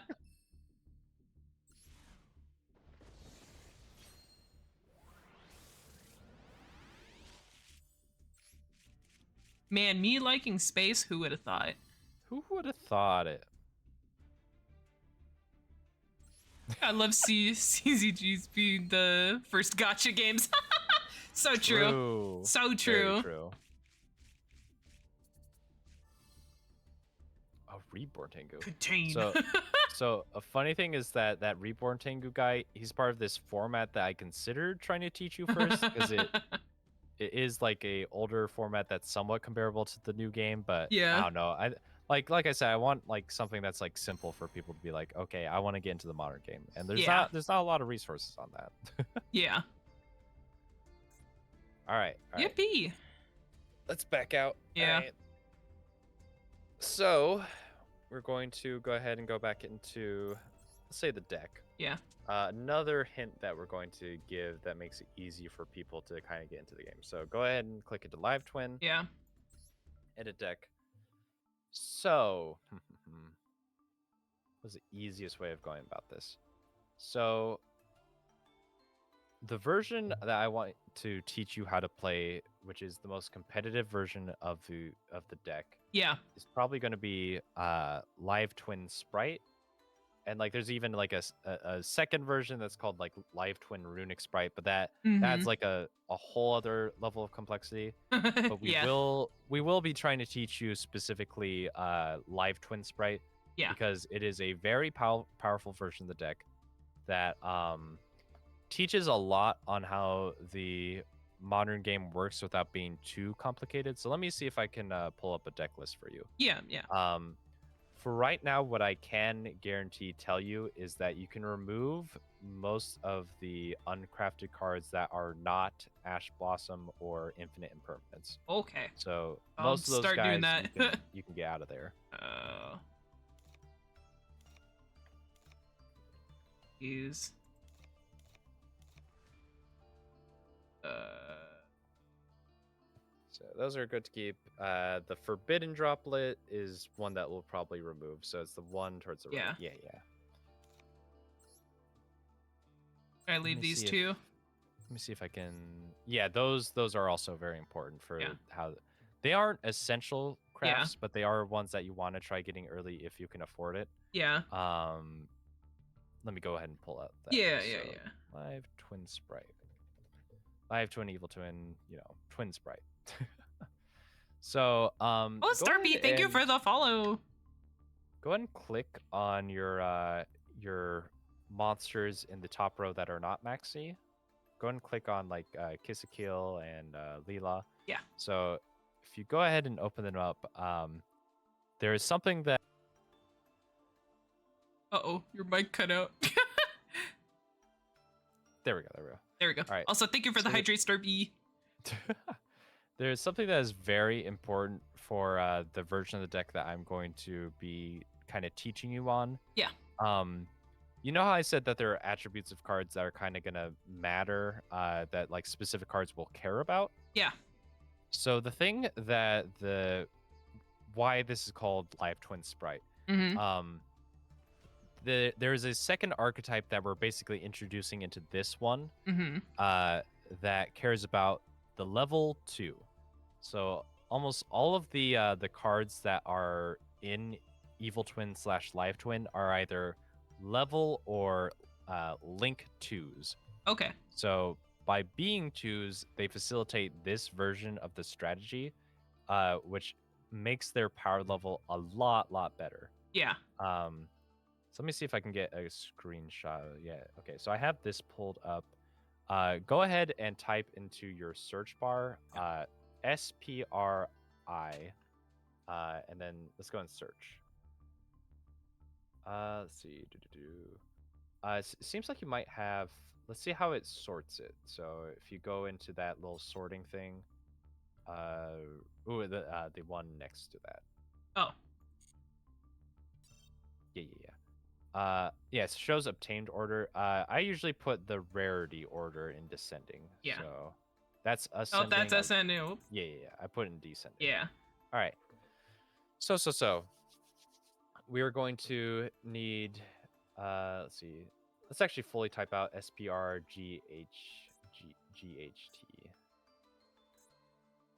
SPRIGHT.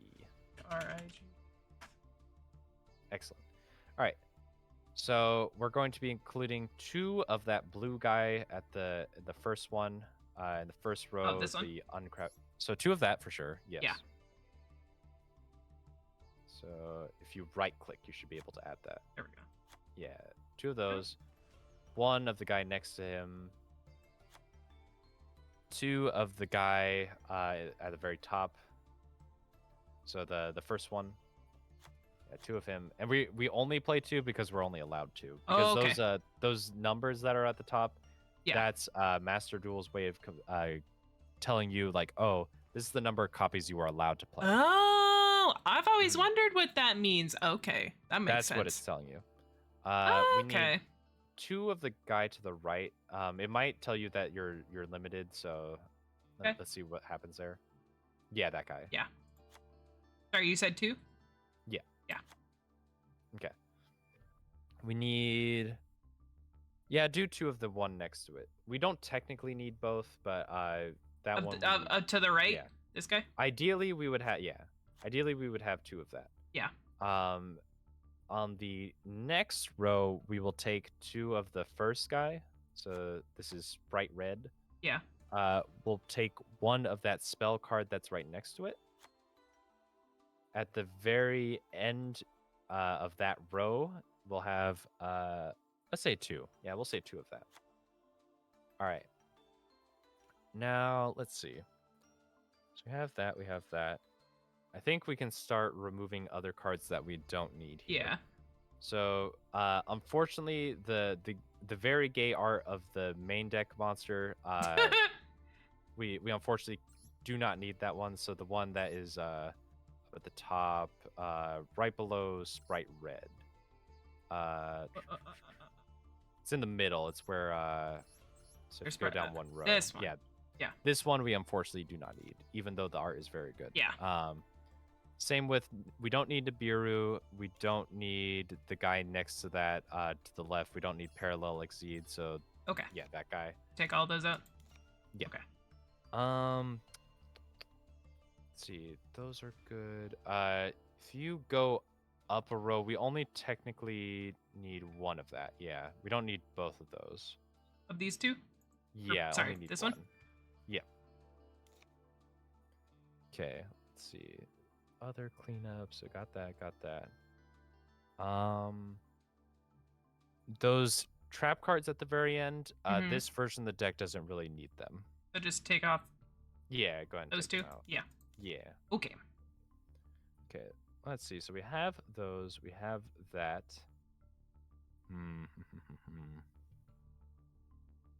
What else can we include?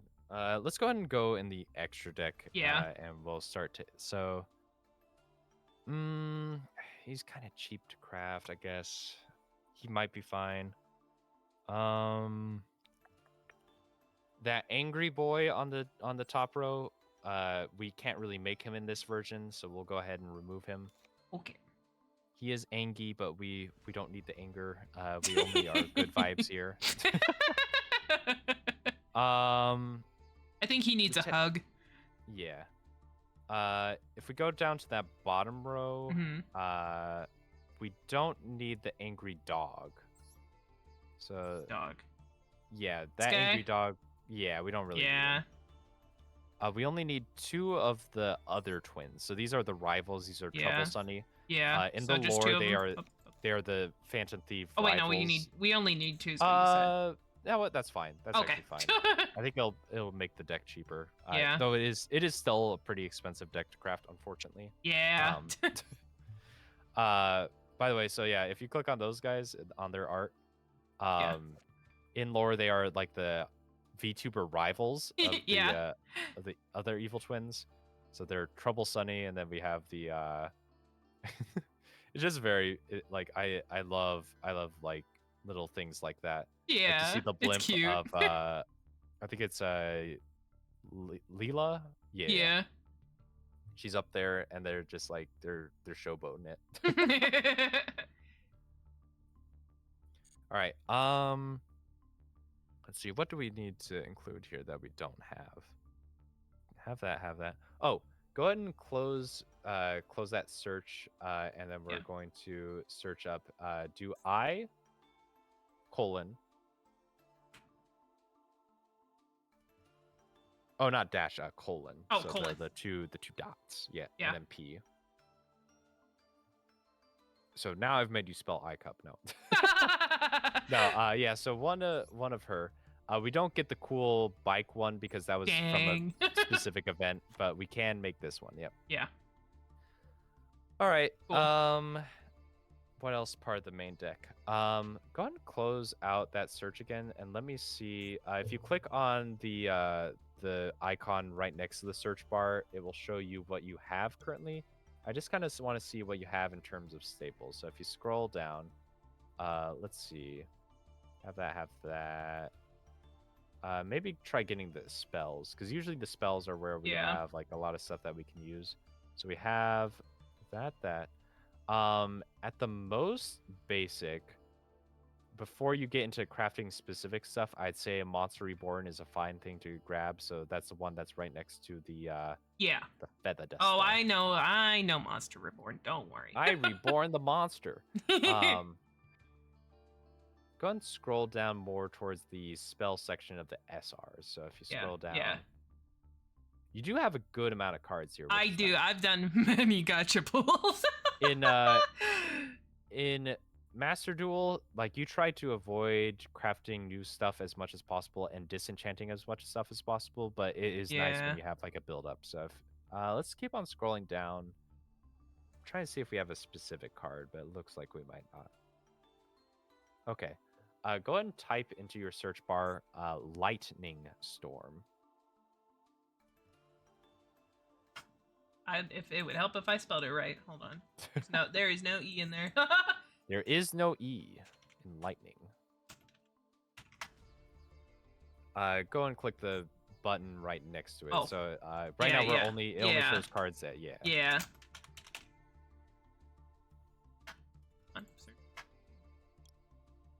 There we go.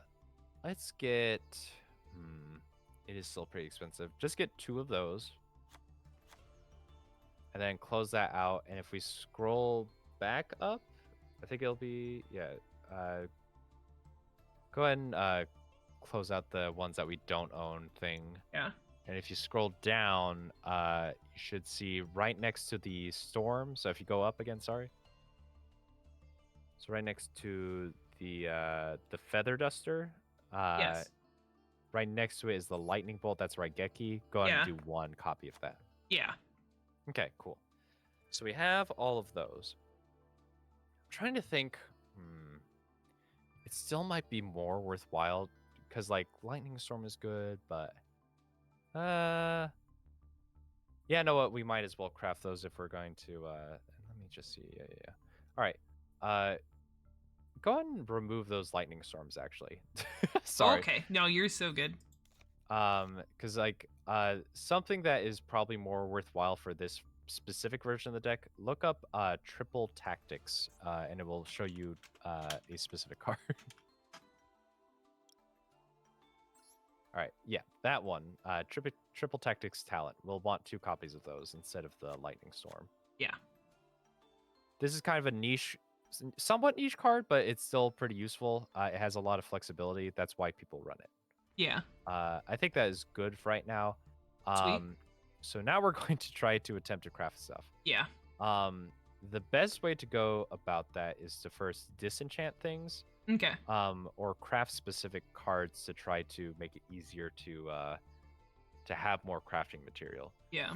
So go ahead and let me double check something. So go ahead and go into your extra deck, and the cards that are SR that you don't have crafted. Yeah. See if they have a how to obtain.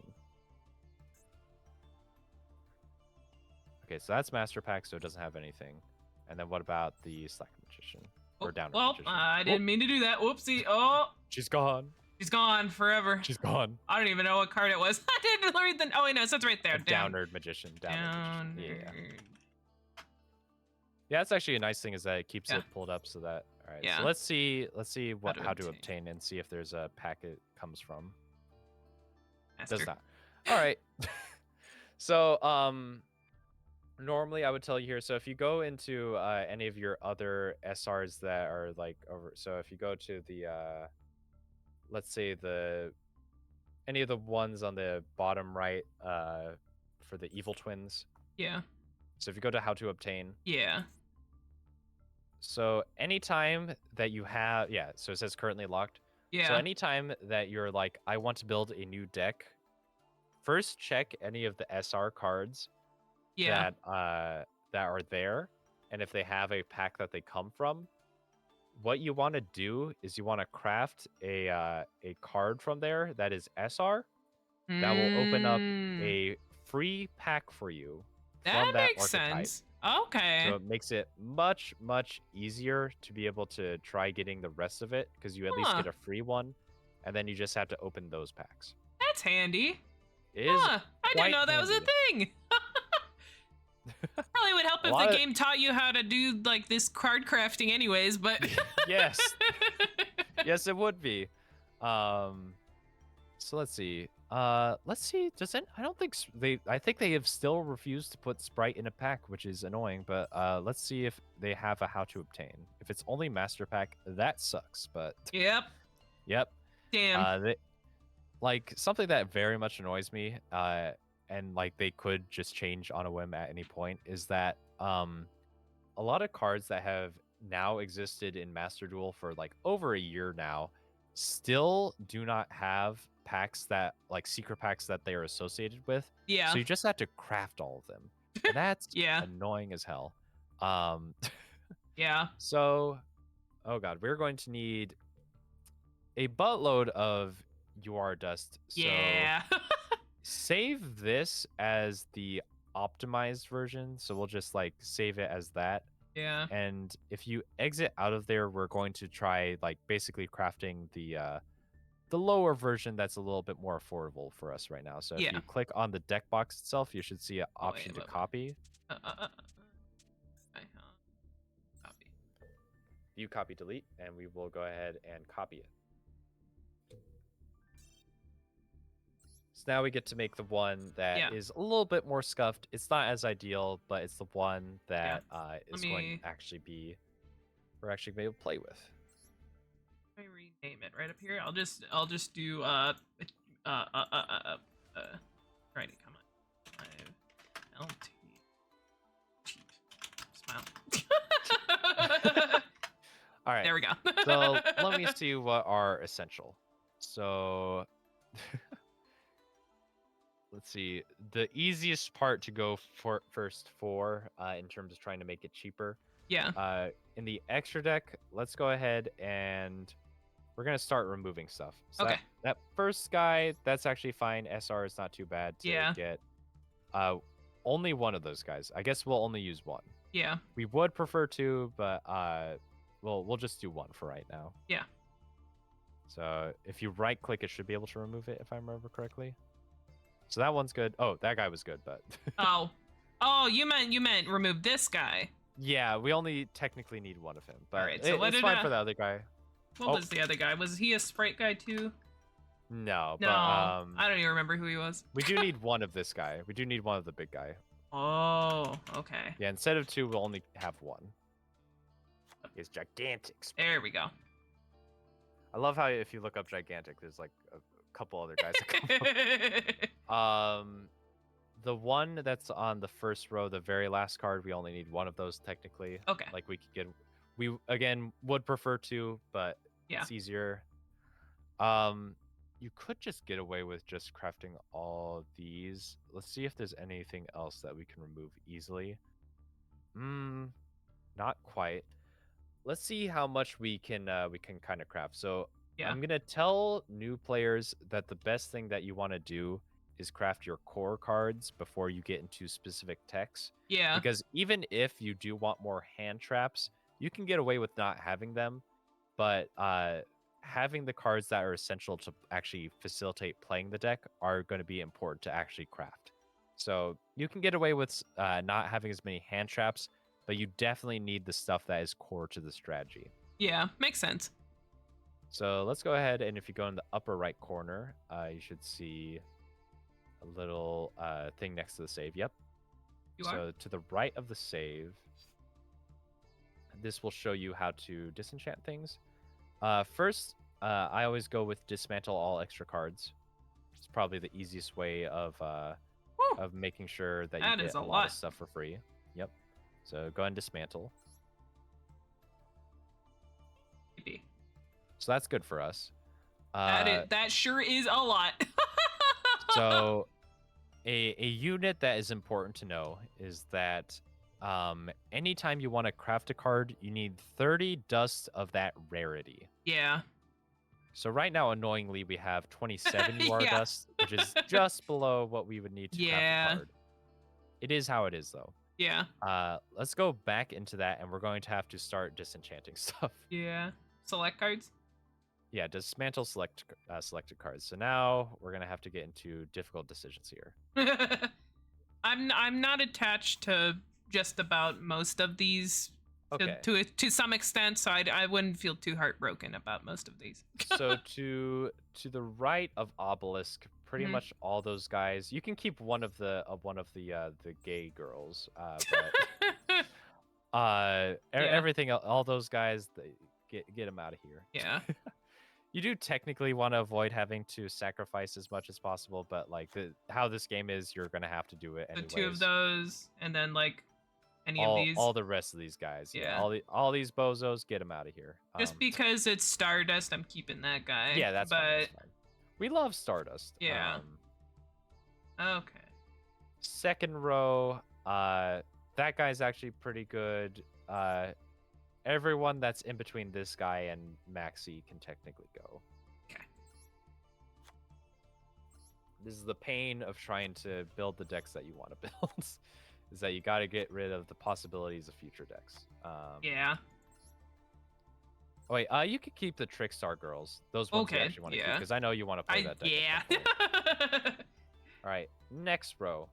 I mean, you can keep whatever bozos you want, but all those bozos can go. And look at them all. Yeah, they can all go.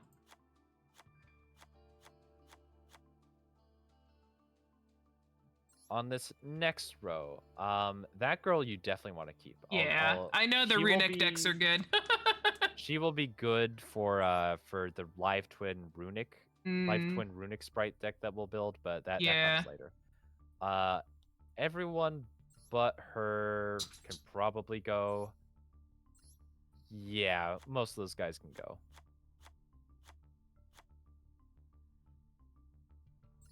That guy, no, I keep that guy. Yeah. He's useful for some things. Some of these are tricky because some of these guys actually can see play. It's just like there's not a lot of the decks that can facilitate them. Go ahead and decraft the two at the last two. The last two can go for sure. Next row,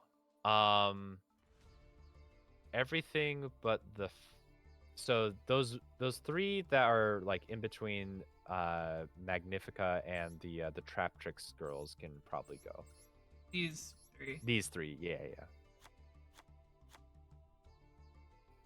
Next row, everything to the right of the Xyz card can probably go. So yeah, all these guys, they can go. Definitely want to keep the Math Mech guy because Math Mech is technically a good deck, but we'll get to that later. All right. So, to the right of which ones? Guys on the row. All the blue guys. Okay. Yeah. Yeah. Next row, everything but the two ladies can probably go. Okay. The two ladies. Weather Painter, she's actually. I'm gonna keep that one, but I like Weather Painters too. They have really good art. Oh, we got the girlies. Okay. All right. Next row, the first two cards can go. Bro, after that, technically the second card and the last three could technically go. I do like Scapegoat's art, but they're just little fellas. Just little fellas. And that cool horn right there, that guy can go. Okay. I think that's good for now. Awesome. Mantle. Eto boy. Yep, we can dismantle. Yep. Look at all that dust. Holy cow. Yep. Damn. You almost made a Mickey Mouse laugh there.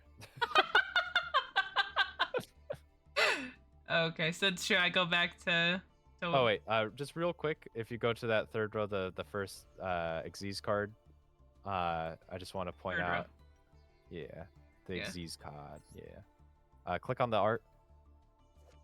This is an entire archetype of Yuri gay nuns that are magical girls. Hell yeah!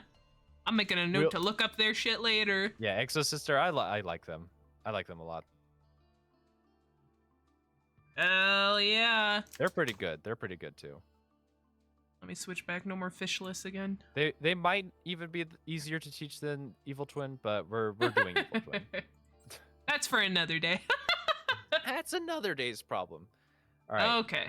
So if you go in the upper right, we're gonna try doing a little batch generate cards not owned. Let's see if it lets us do it. No, it does not, because of course we don't have enough. Go ahead and craft all of the sprite cards for right now. Those ones for sure we're going to need because. Oh, why did I do that? No, come back. I bumped it. Come back to me, please. Red Blue, come back. Okay. Great. Two of them. Yippee! And then these two. Yep. Great. I got a glossy one. Nice. We'll definitely need Ash Blossom for sure. Yes. We'll need the two more. Oh, thank you for the follow. Thank you. I can't see what that name. Perfect. Thank you. Thank you, Nightbot. But thank you for the follow. Ooh, excellent. Okay, 2. Right? Yep. Yes. Okay, cool. Perfect. And these guys? That guy hold off for right now. Okay. Definitely called by and cross out. Yeah. Did I get the sprite one too? Yeah, that one for sure. In the extra deck, all the sprite guys, so there's only the 2 for now, right now. Ooh, we got glossy one. Let's see. That guy. Yep, sprite elf. Yep. Yippee! Ooh, got glossy one too.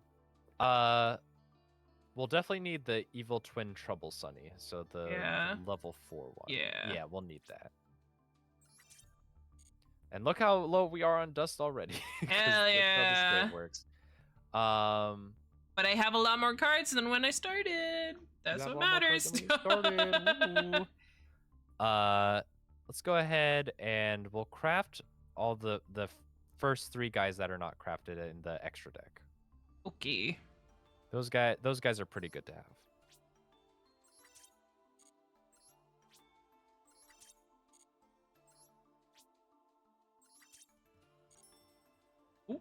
Ooh, that opens back. That might give us more dust. So good to always open a free pull. Oop, save and move. Yep. Save and move. Yippee! Do you have enough grist for the alchemitter?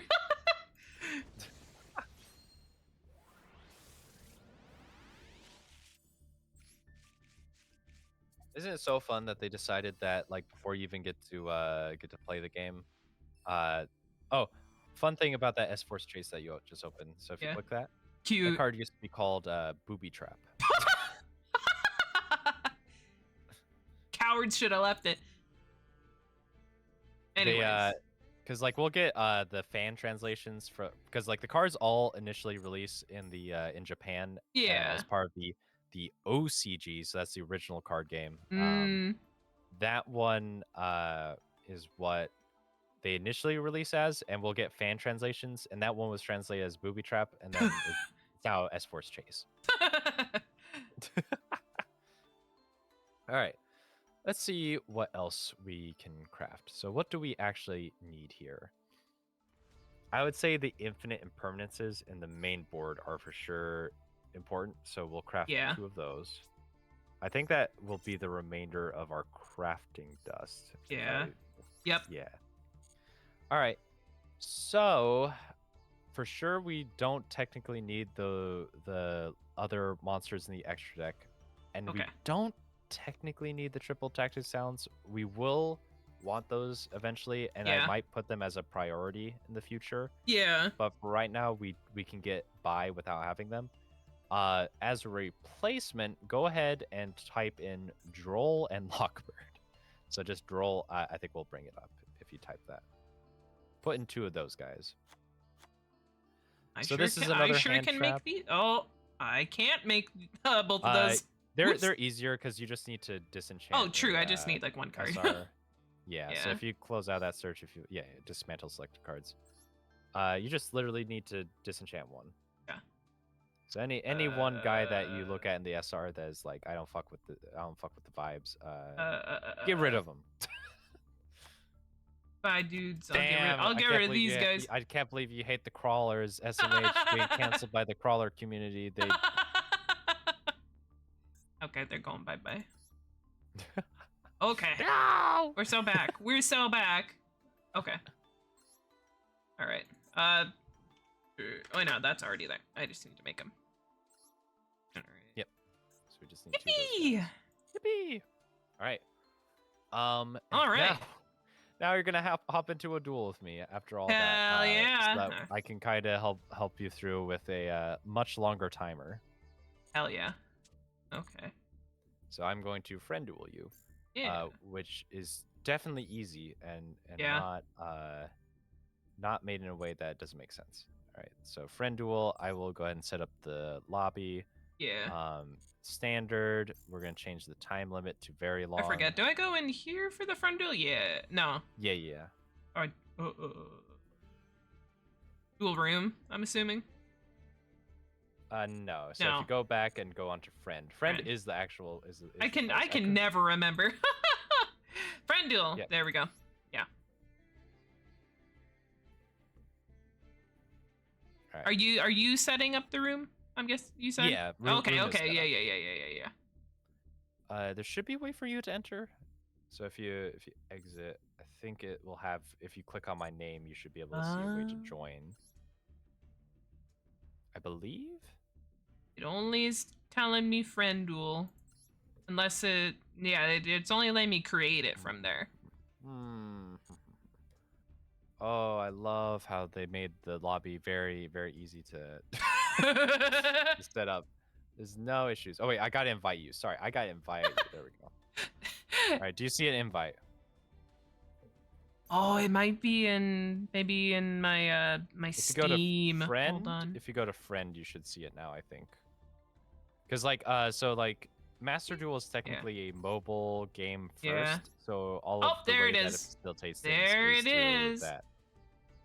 Let me switch Hop this into to table 1 change Atlas. text. Yeah. Cheap. Here we go. Check. Cheap. By the way, people are speculating that this year we'll probably get new Trickstar cards. So Ooh. I'll let you know if that does Hell happen. yeah. I love those silly little fairies. So, all right. We're finally getting to dueling. Wasn't that a fun and easy process? I love Master Duel. We're only 2 hours in. Only 2 hours in, and we finally get to actually play the game. By which I mean you're gonna have to read a lot more. And Yippee! All right, so no matter what, we'll have you go first. So yeah. that we can walk you through. Yeah. I gave you the very long timer. Hell yeah! Thank you. We can take our time. People are afraid you're gonna send me to the Shadow Realm. Why do people keep on assuming I'm gonna send people to the Shadow Realm? It's only the one time. All right. So, oh boy, we get to get into Yu-Gi-Oh. So, oh, I thought we were playing Pokemon. oh shoot, I pulled up the wrong game. God damn it. All right, so, well, we're gonna go ahead and try playing through a turn. Yeah. So, what's most important about the modern game is that how a lot of decks function is they will have what are called starter cards. Yeah. These are cards that will usually read in some way. They will either say, when this card is summoned, it will add a card from the archetype, or it will special summon a card from your deck onto the field from the archetype. Go ahead and read through your cards and see if you can tell me what is the starter card.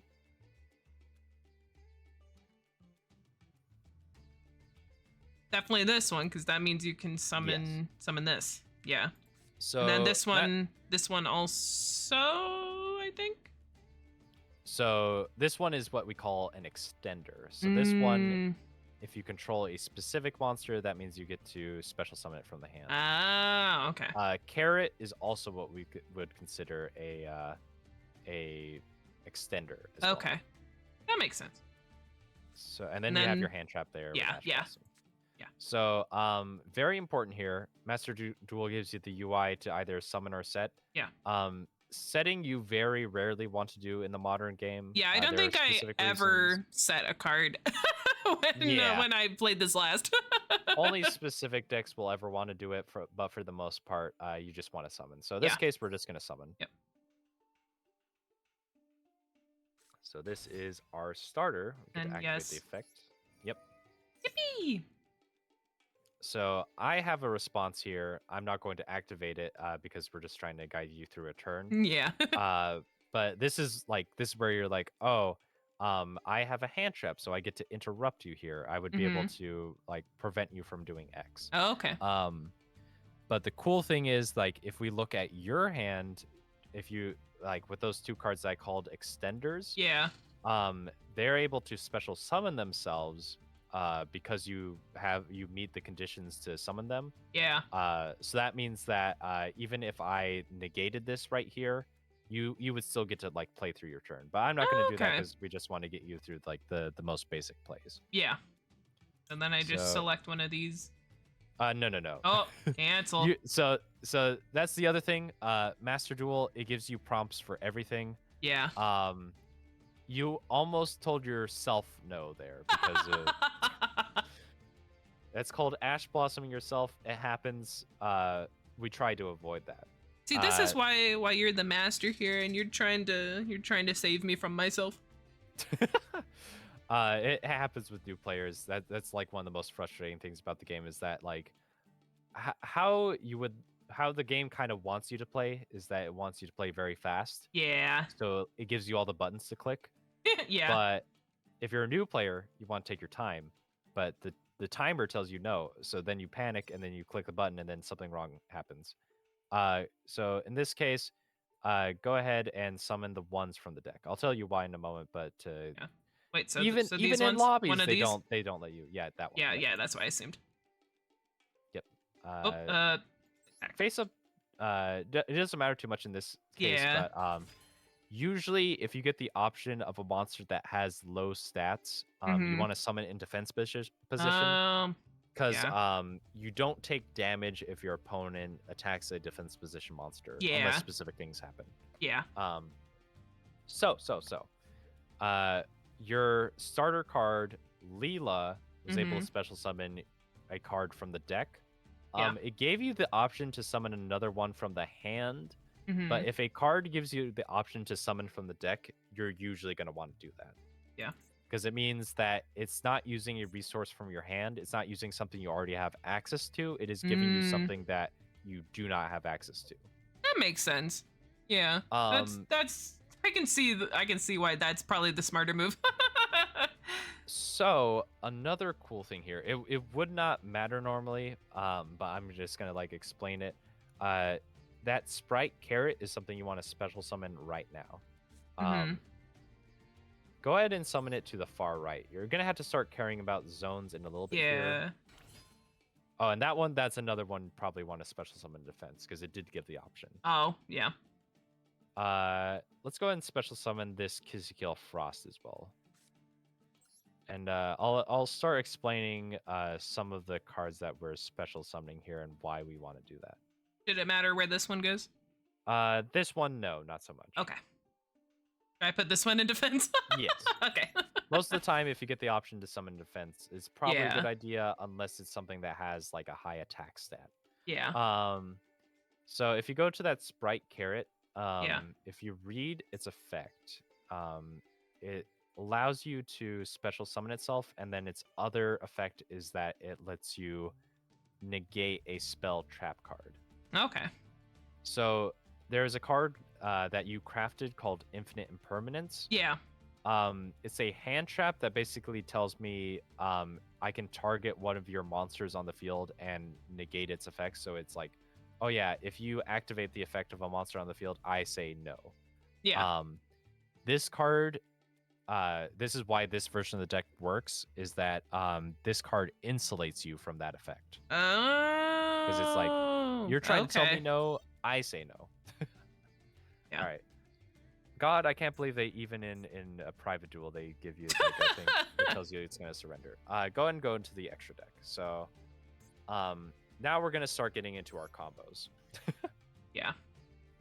So with the live twin deck, there's a couple of ways to go about it, but I'd say the first one we want to summon, if I remember correctly, it's going to be the let's see, we summon back the one that we don't. Summon the Kisakil. So this gal. Yep.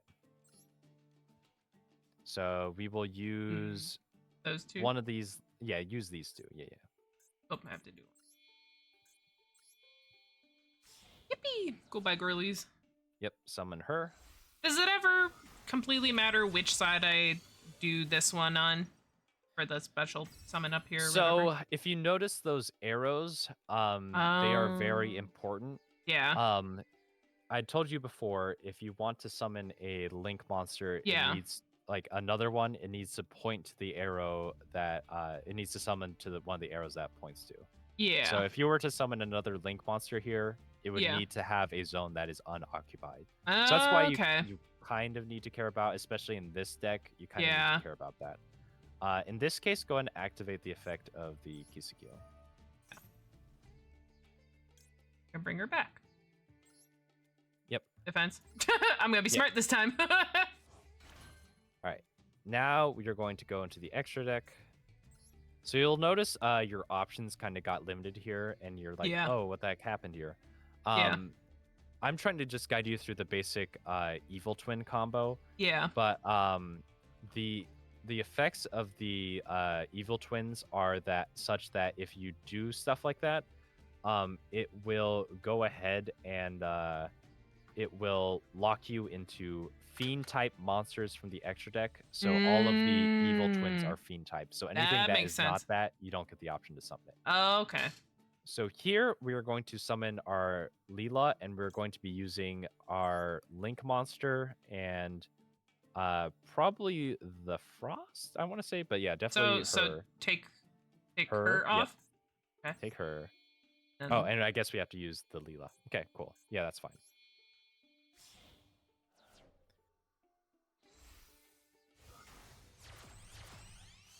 So yeah, the zone only matters so much as certain things. Discarding your control, Kisukyo.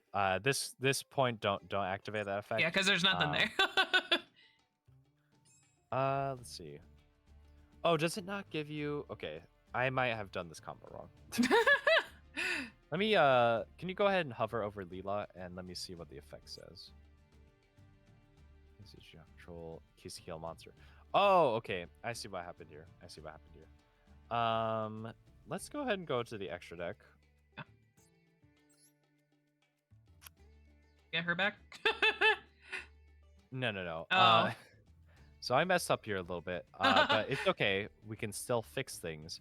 If you go to that Leela here, so the second Leela, we would normally save this, but in this case, I just want to show you how the combo goes. Yeah. Go ahead and click on it, and we're going to use the Leela and the Link monster and that Kisukyo.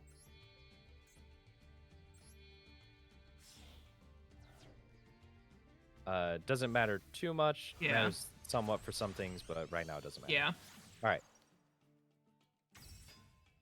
So if you click on the effect now, because you do not control a Kisukyo monster, we're going to special summon a monster from the graveyard, which is the Link monster. So that one. So this one, this is another specific rule. When a Link monster is summoned from the graveyard or through other shenanigans that are not from the extra deck, you can put it technically in any zone. Yeah. So now what you have just done is you have summoned back the Evil Twin Kisukyo, and because you control Leela, you get to draw a card. This is kind of the basic advantage loop of the deck. So yeah, go ahead and activate the effect. And like I have an effect here, but I'm not going to activate it. Yeah. So how Evil Twin kind of works is you want to and don't Ash Blossom yourself. Oh, excellent. So you drew a Droll and Lockbird. So that means that you have another interaction on my turn. And now to complete the combo, go ahead and link both of these off. So if you go into the extra deck, special summon, you'll make the Trouble Sunny. Yeah. So then take these two? Yeah, those two. Yes.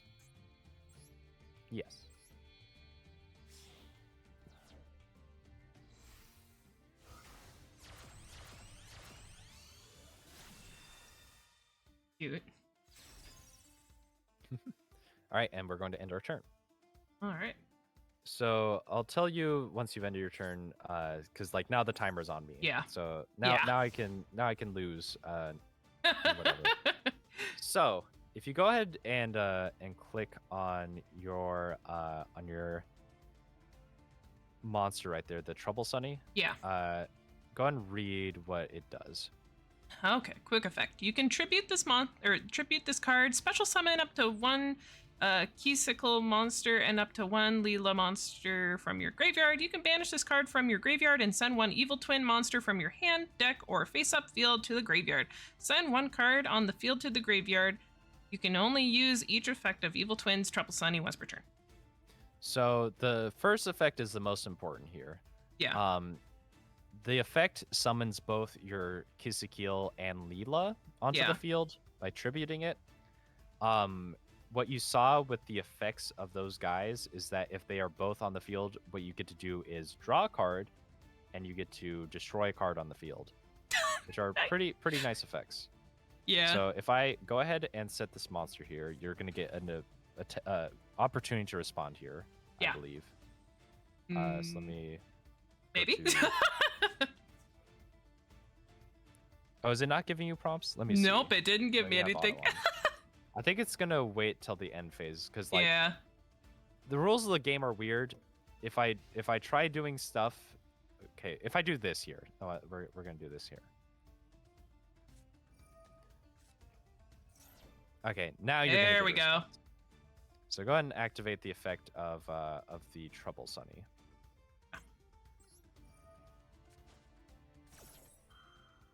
Okay, cool. So now you get to summon both. So you're going to summon the Link monsters, the Keysicle and the Leela. Oh. Yep. Yippee.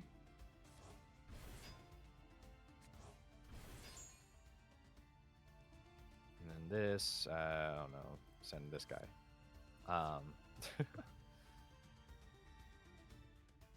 Right now I'm just trying to do things that don't matter. Yeah. Now you get the opportunity to use both effects. So you do want to activate both of them. Yeah. So now you're going to destroy probably one of my guys.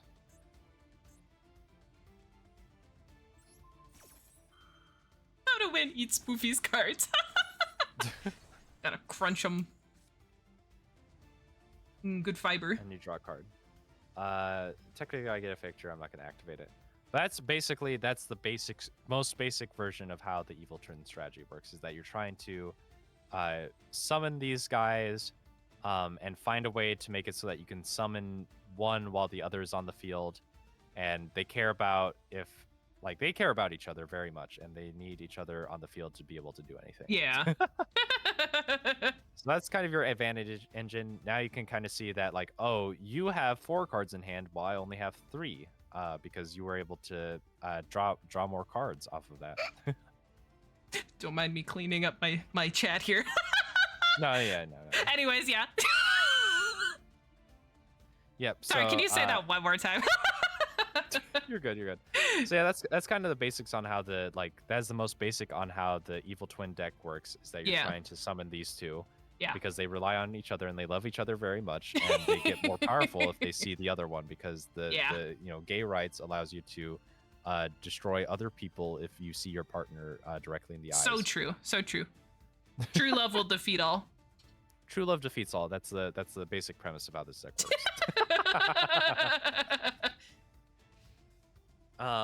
So I think now is an appropriate time to start teaching you the other half of your deck. So that's actually perfect right there. Yippee! Go ahead and we will summon that Keysicle right here. Yeah. Yep. Okay, perfect. There. She summons the other girl, except you already control one. Because her effect reads if you control another monster. Yeah. That's fine. Now we will get into the sprite portion of your deck. So if you go into the extra deck right here, you will see that Xyz monster gigantic sprite. Yeah. Big guy. So Big let's guy, summon real. This guy. So what's cool about him, so I told you monsters that share the same level get to be summoned with an Xyz. Yeah. He is an exception where you can technically use a Link monster that you own. So let's go ahead and grab Keysicle and Keysicle. So we're gonna grab her. Does defense or attack matter for this one? Doesn't matter too much for this guy. Okay. Can I put him up here? Put him down. Okay. Put him in the middle. Oh, well, I clicked too fast. Look at that guy. Go ahead and activate his effect. So if you activate the effect, don't activate any effects right now. So he will select himself to detach, and we're gonna choose the Link monster. Yep. And we're going to special summon. So if you scroll all the way to the right, look for Sprite Blue. This guy. Yep. So defense position is probably the most optimal here. Yep. Perfect. Yes, we will activate the effect of Sprite Blue. No effect here. We're gonna wait. We'll add Sprite Jet. So this is a basic sprite combo. Yeah. Basically, all they're trying to do is summon out 2 level 2 monsters. A lot of them have the effect that if you control a level or link or rank 2 monster, yeah, you get to special summon itself. You'll also notice here you did not use. Actually, I think you used your normal summon, but you're not allowed to summon anything that is not level or rank or link 2 right now. Yeah. So you're locked into 2 stuff. Yeah. Let's go ahead and special summon this Sprite Jet. So the one from the hand. Oh, yeah. Yeah. So position doesn't matter too much here. Activate, yes. So he's going to grab us a spell card. In this case, grab the Smashers. So that's the far right card. Yep. So this is Sprite. This is a specific card that Sprite really wants to end on. What it does is it allows you to banish a card on your opponent's field. It has a requirement for that. Yeah. But that's like the way that it interacts. Let's go ahead, go into the extra deck. We're going to take our we'll summon that Sprite Elf. So let's take that gigantic Sprite and that Sprite Blue. Yep. This is where link zones matter. You could technically summon it to the bottom one, but we want to do the top one.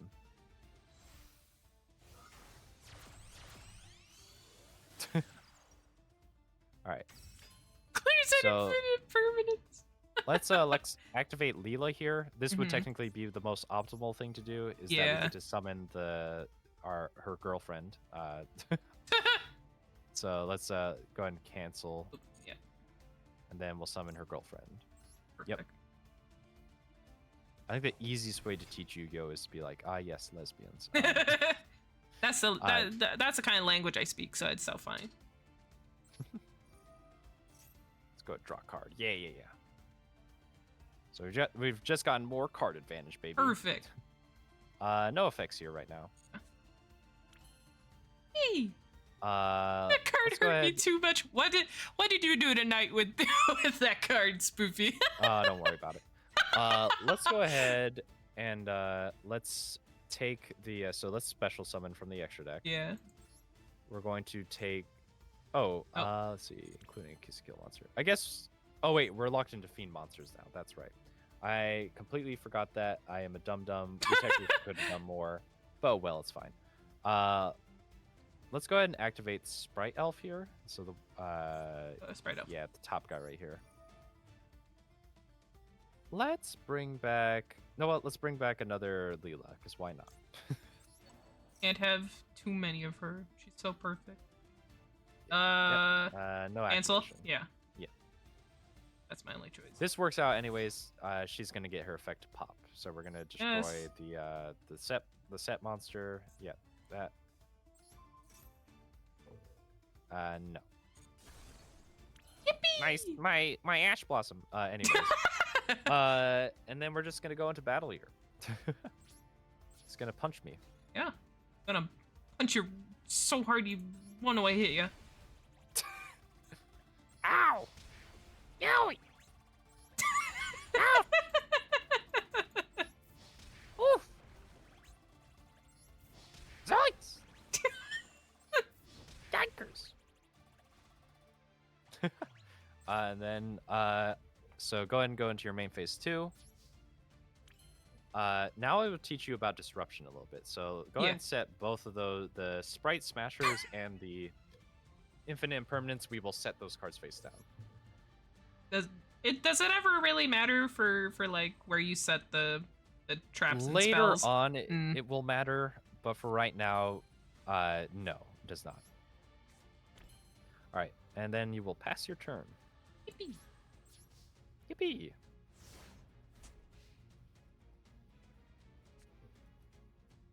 Yucky. All right, so let me go ahead and teach you disruption. So I'm going to summon my Xiamen. Oh. So for right now, don't activate anything, but as soon as I activate the effect of the Xiamen, go and read the cards that you have access to. Okay. So banish one Spriggan's Therian or Sprite card from your hand or graveyard, then activate one of these effects. Special summon one Spriggan's monster from your deck. Special summon one Therian monster from your graveyard. Banish one level rank link to monster you control and one card your opponent controls. You can only activate one Sprite Smasher per turn. Target one face-up monster your opponent controls. Negate its effects until the end of this turn. Then, if this card was set before activation and is on the field at resolution, that's where like it gets into like complicated stuff.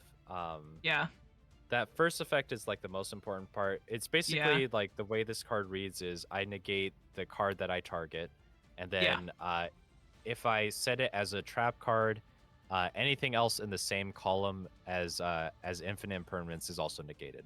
Yeah. It's basically how it reads. Yeah. All right, and then what's the last one? Should be familiar. Yes. I know good old Ash Blossom. Cool. So, what are the most effective cards here, would you say? Because right now I am trying to add a card from my deck to my hand, and it is using a monster that is face up on the field. Yeah. I would probably say Ash Blossom then, because you can negate adding it from your deck to the hand. Yep, Ash Blossom is very good here. Infinite Impermanence is also a good option. Sprite, like the the Sprite Smashers is something you want to wait until your opponent has used all of their effects to like banish the thing. But yes, you are correct that Ash Blossom is probably the most optimal thing to use here. All right. No, Ash Blossom. How could I have foreseen that? And this is where don't click more buttons. Yeah. This is where Yu-Gi-Oh! Is like, you're very tempted because it's right there. It's very juicy. So my deck, this is a deck I play a lot, is called Gold Pride. They're a deck that likes being lower in life points than my opponents because I get to special summon my monsters. Right now, technically, no effect should be activated. Okay. Here. All right. So I'm going to attempt to activate an effect here. Now, I will tell you because of the way that my deck plays, you technically wouldn't want to do anything here. But if you don't know how a deck plays and you see something where they're like, oh, I'm going to add something, you're probably going to want to read the kind of effects that you have in hand. Yeah. So you notice that you have another Ash Blossom, but for some reason it's not showing up here. Ash Blossom has, as like most cards do, has an effect that says only one can be activated per turn. Yeah. So you already used the one that you were able to use this turn. Yeah. Here's also a hidden thing. So if you press that down arrow that's in the top right corner, you'll notice that you have Droll and Lockbird in your hand. Yes. So this guy could technically be activated this turn. It's just not obvious that it can be because of the way that the UI works. Yeah. So go ahead and read Droll and Lockbird and how it reads. If a card or cards is added from your main deck to your opponent's hand, except they're in the draw phase, quick effect, you can send this card from your hand to the graveyard for the rest of the turn. Cards cannot be added from either player's main deck to the hand. So that's one of those things that you would not be able to intuit if you were just basing it on how the UI tells you it. Yeah. I will tell you now that my deck really likes to add cards from the deck to the hand. Yeah. But this first card that I'm adding is not super impactful. So if you let me do this, that Droll and Lockbird will basically shut me down. So if you just like cancel actually here, this is one of those things that's like, oh, it's not intuitive that you should be doing it this way. But now if you activate the Droll and Lockbird, because it gives you the opportunity. Try and not activate this then? Let's see. Or wait. This you one can still activate. Yeah. This one's fine. Yeah, I was gonna say, wait, if it was Were you winning, Oshi? So far I am. Then, by Spoofy's own by Spoofy's own direction. Droll and Lockbird is definitely good here. So like this card is going to shut down everything that I tried doing from now on. I'm like, no, my God, Droll and Lockbird. Of course you opened Ash Blossom and Droll and Lockbird, you piece of shit. Cancel this out. Yes.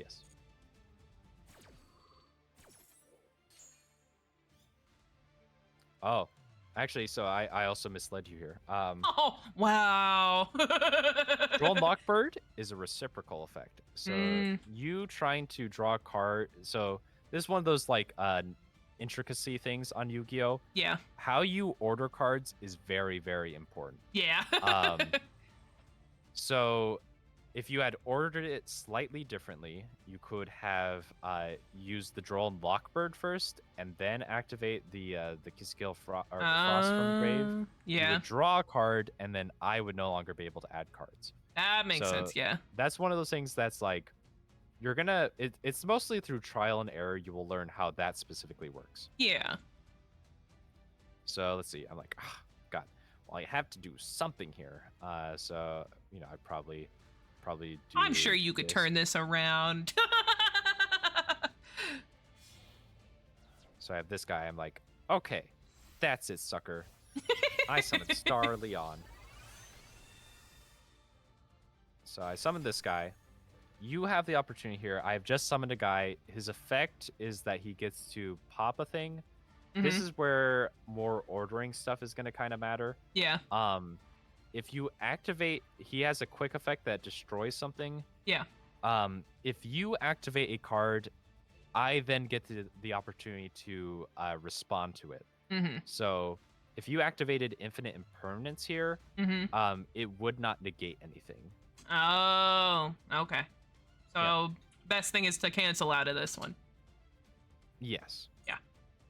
So I'm like, must have something in the back row, but I cannot play around it. I'm going to activate Star Leon, and I'm going to attempt to banish one of your girlfriends. No, not my girlfriends. So now because I have done that, now you get to activate an effect here. Yeah. So what would probably be the most optimal here? Probably Infinite Prince. So there's technically a couple of arguments you can make here as to like what would be the best. Yeah. But you, like, under the assumption I have nothing else to do here. Yeah. Infinite Permanence is probably the better thing. Because you get to save the girlfriend. Yeah. Yeah. Effect activate. Yep. Yeah. And of course you have an infinite permanence too. I hate this game. And then cancel. Yep.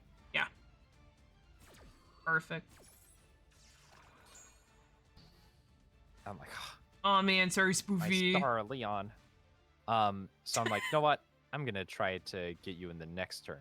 So, an important thing here is that infinite permanence only negates till the end of the turn. Yeah. So if it gets back to your turn, I would get to activate him again. Uh-huh. So while he's negated, so I'm gonna attempt to go to the end phase.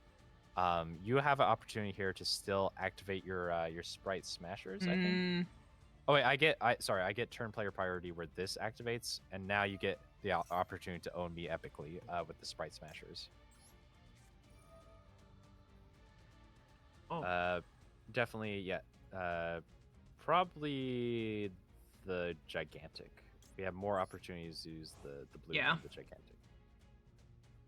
Okay, and then banish. So probably banish the jet because we already used the jet. No more for jet. and then we get to banish Yeah. the Star Leon. No! You've ruined everything for me. You took everything from me. That's it. I hate this game. I'm gonna quit. Well, perfect. Now you've had the ultimate Yu-Gi-Oh! Master Duel experience, which is like people will scoop the instant that they feel things are about to go wrong. Well, all right, so there was a lot going on there. Yeah. I felt like I learned a lot from just that alone, though. Like I feel like I'm starting to figure out the strat for this. Excellent. Did you have any questions on like specific things or like? It just honestly anything in felt pretty general? straightforward. Cool. Yeah, like the Evil Twin deck is like somewhat easy to understand. Yeah. It's there are definitely decks that like the complexity floor can be pretty high for some decks. Yeah. And most decks have a pretty high complexity ceiling. Yeah. Like some decks will have a pretty low complexity floor, but like almost every single deck has a complexity ceiling that's pretty high. Yeah. All right. So now the gloves are off. It's time to duel, sucker. Yeah. I'm gonna let you go first again. Yeah. And I just want to see. We'll go ahead and let you play out. Yeah. And just gonna have to read your cards and Yeah. see how it goes. All right. And Rub I'm some gonna, little like, hands together. I'm gonna have you start reading my cards as well, because that's a Okay, very important yeah. thing. Is starting to get a grasp on what your opponent is up to. Yeah. Okay. I am going to.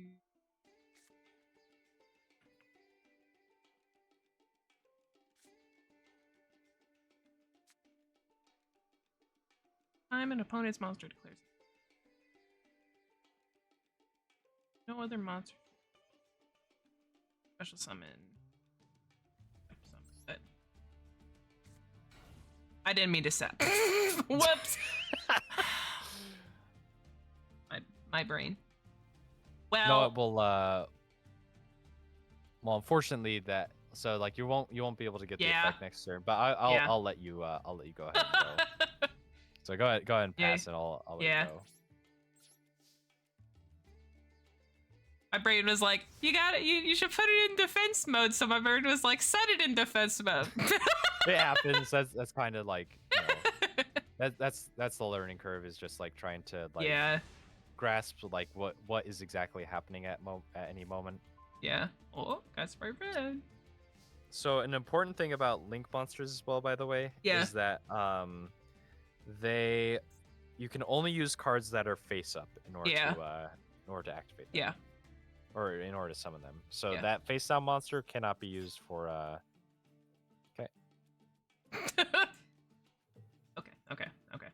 Now summon this.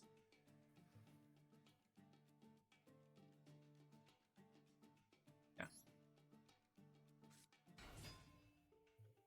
All right. So I'm about to sniff that you're gonna special summon here. So I'm gonna go ahead and activate my Maxi. Oh. So that would allow me, but it seems you have a response here. What card do you have?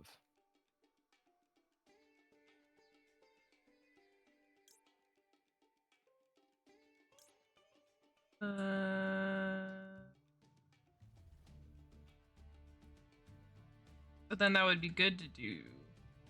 That one's good to do, but what does the other one do? Declare one card name. Banish one of that declared card from your main deck, and if you do, negate its effects as well as the activated effects and effects of the field of cards with the name of the original name until the end of this turn. You can only activate one per turn.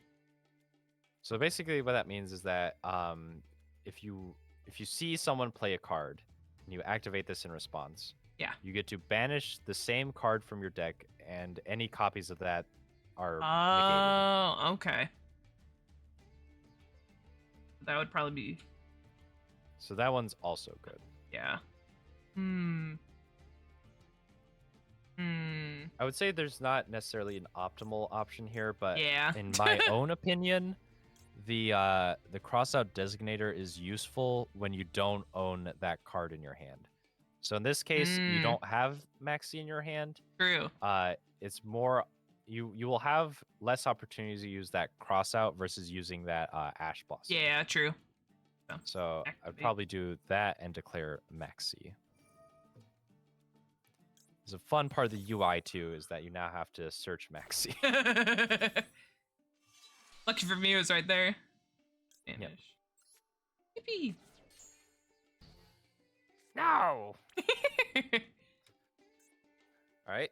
Now your turn. It's still your turn. So go off, King. Okay. I'll bring in Leela.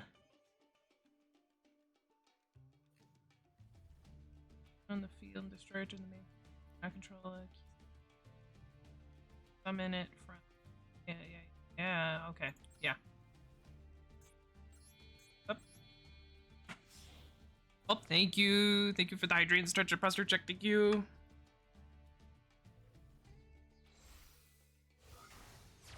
Oh, I should wear in the other one. It's whatever. Learner's mistake. Okay, and then I can activate, and then I can get a Keysicle. Mm-hmm. And we'll get more into some of the nuanced stuff. As we do more of these lessons, because I can tell you more ways that you can optimize the plays here. Yeah. But we'll get into that in the future. Yeah. Right now, just gonna have you go through a basic turn, go through your setup, and then I'll see how you choose to disrupt. Yeah. Oh, so you have an extender here. That's good. Oh, hold on. Let me look at this again. Control 11, you can special summon this guy.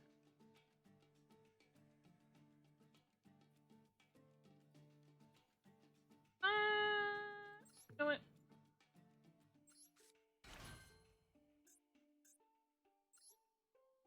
Girlfriend in here. Oh, so fun thing. Okay. Yeah. So you saw Maxi and all that stuff. Yes. One fun thing is that technically you could have also prevented the Maxi by summoning the Sprite Red before anything else. Oh.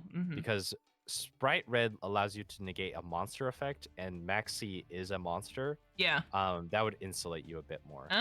Okay, I see. So that's a fun tip on this, but yeah. But go ahead and continue your turn.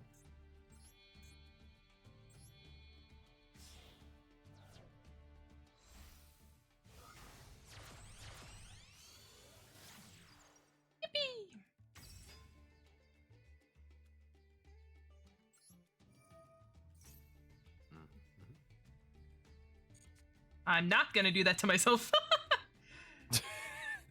I'm learning. Do not Ash Blossom yourself. That's one of the key things. I'm learning. Learning when to not press buttons. Okay, and then I'm not gonna do this. And is there anything else I can do? No. Not bad. Okay. No.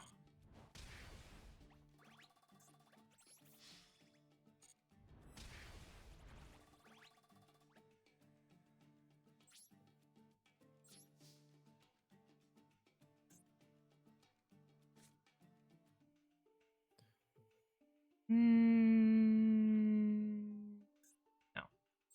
And end. Okay. So here's a learning point. So right here, technically you don't have any interaction on the field because what you would have wanted to do is likely gone into the Trouble Sunny, because that allows you to summon these guys. Because right now all they are is they're just girlfriends on the field. They're just holding hands. Literally, they're looking at each other's eyes and they're holding hands. They're like, "Oh, life's good. I don't need to do anything here." So you need the Trouble Sunny to stir up things so that they are like, "Oh, I've been away long distance," and then you summon them back, and then they see each other's eyes. They're like, the spark of love, fills me with joy. Yeah. Yeah. I get you. I get you. Yeah. Yeah. Listen, I've realized that the key to teaching Yu-Gi-Oh is just to relate it to gay people. Yeah. Who could have known? The topic I know the most. Let me read yours. Special summon one level 3 or lower psychic monster from your hand or deck, but banish it during the end of this turn. So yeah, this would be good for that because it's adding a card to your hand and then or doing all this shit or whatever, special summoning or whatever. So yeah, typically if you aren't familiar with the strategy and you see some kind of effect like this, yeah, that's typically what you're gonna want to do. Yeah. But in this case, my deck is crazy because I have a billion things that I can do. Yeah.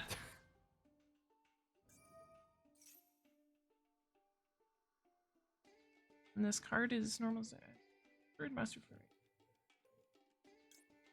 When an opponent activates a monster effect, you can tribute one monster, negate that effect. Then, if attributed link to activates that effect, you can destroy that monster. So I'm curious which one you think is the correct one to tribute here. So if I activate it and then I choose which one to tribute.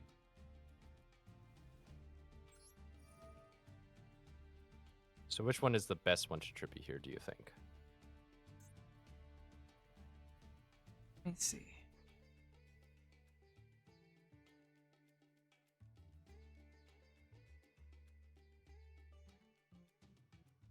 I think what we to kind of explain what we care about here. Yeah.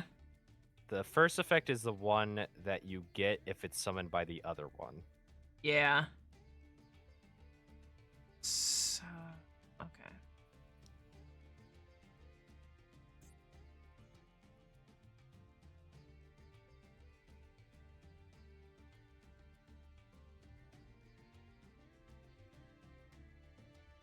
So I'd want to get rid of her, probably.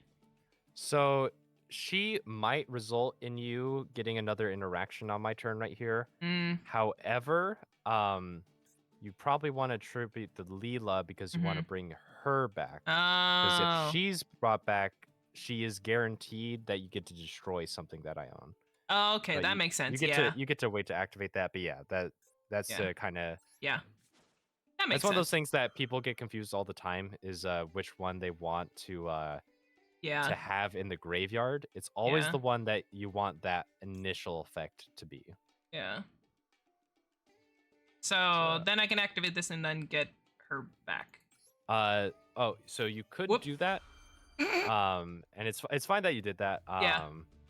But usually you want when you have an effect like that, this is also where like the game kind of like tells you, big highlight, you can do this right now.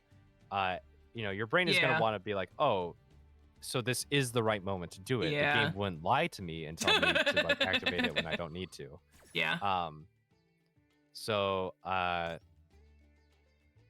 That one you probably would have waited until I summoned another monster that had an effect or something. Or until I got to like something that's very important. Yeah. But it's fine. Get her girlfriend back. Get her girlfriend. Next to her. Hey. They can hold hands. And destroy you. Hold on, wait. Let me make sure I'm reading everything. You can control no monsters. You can. Okay. Yes. Goodbye. It's usually good to destroy stuff. Yeah. Just because you don't want it on the field. Yeah. So I think you got another prompt. Right now, you probably would not want to destroy. No, because there's nothing there anyways. It's only your monsters. Yeah.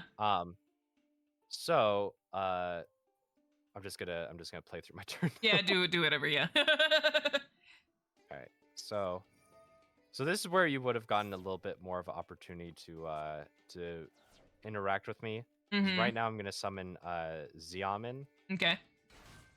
Before I'm able to activate it, you could have activated the effect of Kisakil, bring back the Leela, and then pop the Xiamen. I would not be able to activate its effect then. Okay. So I would be lower on resources. Okay. I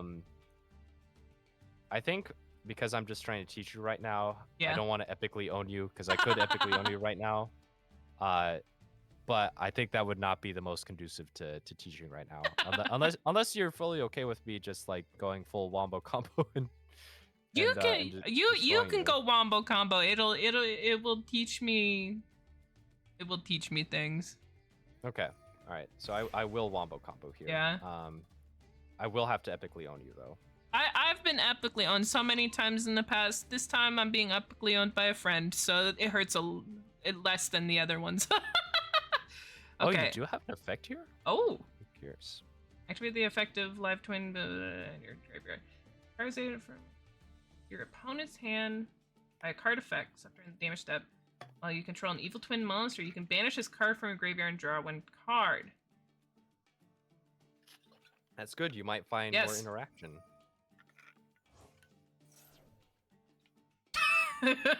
Unfortunately, it's not, but... It is what it is. It could have been so great. I'm gonna epically own you here. I'm sorry. Oh, it's so fine.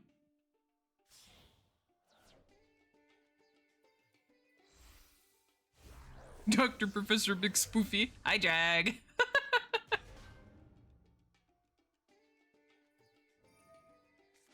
So you're gonna see me do a bunch of stuff, and this is how it feels to like usually play against other people. Oh yes. Yep. I know this feeling so well.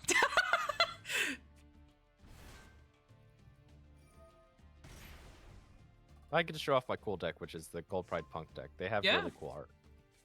Gold Pride is probably my favorite archetype of all time. I will let you know. It's very pretty. It is very, very pretty.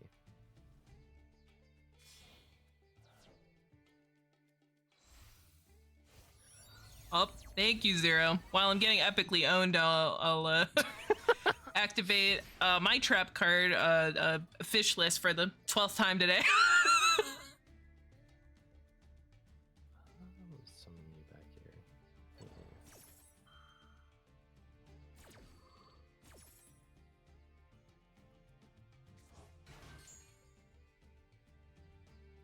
Perfect form. Sarah, I don't know if you were there for my karaoke this morning, but like every other song, people were redeeming Fishless.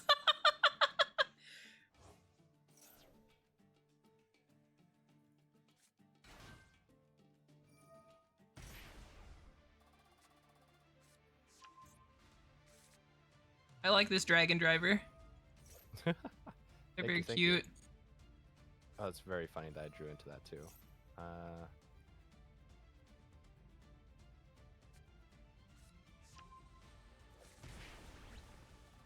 Yowie! Summon that, I can summon that. No, I get to summon both, don't I? That's pretty funny.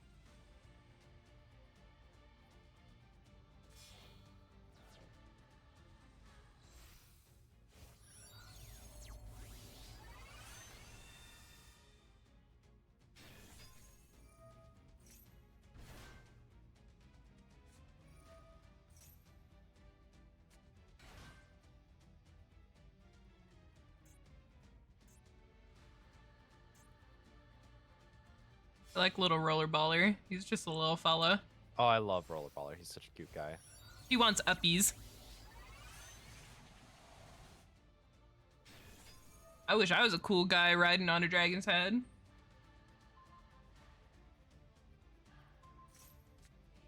Oh, what a shame, man. Oh man, do you guys think I could still win? Do you guys think I could still win, chat? I am also going to BM here. I'm gonna BM here a little bit, just a little bit, because I'm toxic like that.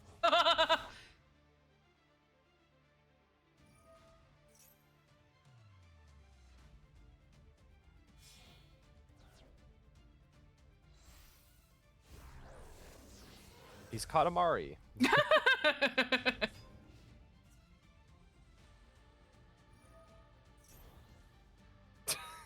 Uh-huh. I think this is still winnable.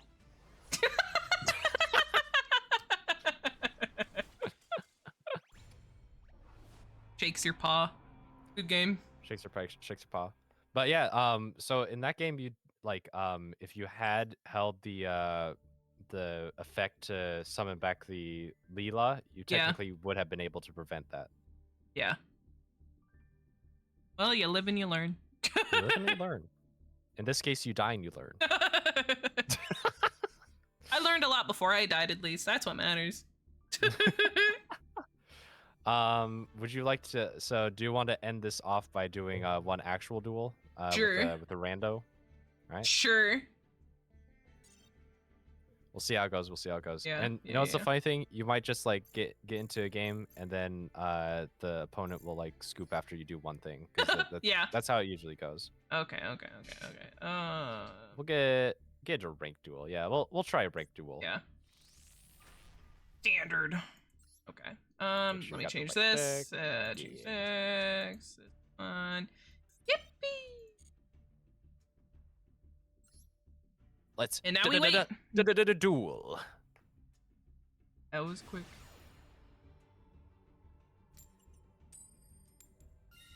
Hello, random Japanese player. Love to please. go first. Yeah.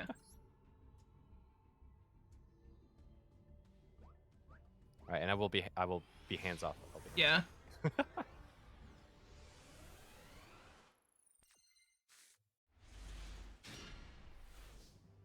Okay.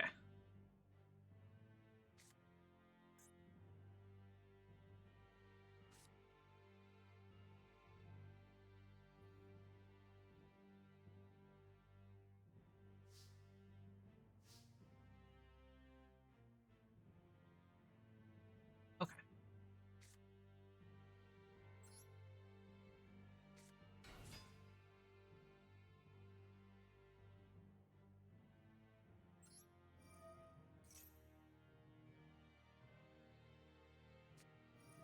Damn.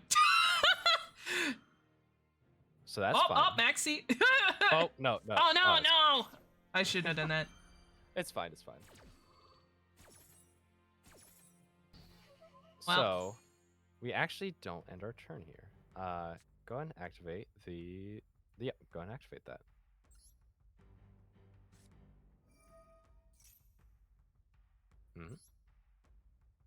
Go ahead and go scroll through, and you should see the one to the far right. Frost one again. Yeah. Yep. Yippee! And add her. Yep. So this is why we have extenders in the deck, is that Yeah. we will often be disrupted by our opponents. So we want to have Yeah. cards that allow us to continue playing even after that. So Yeah. I will now be hands off again. Yeah. I will go fence. And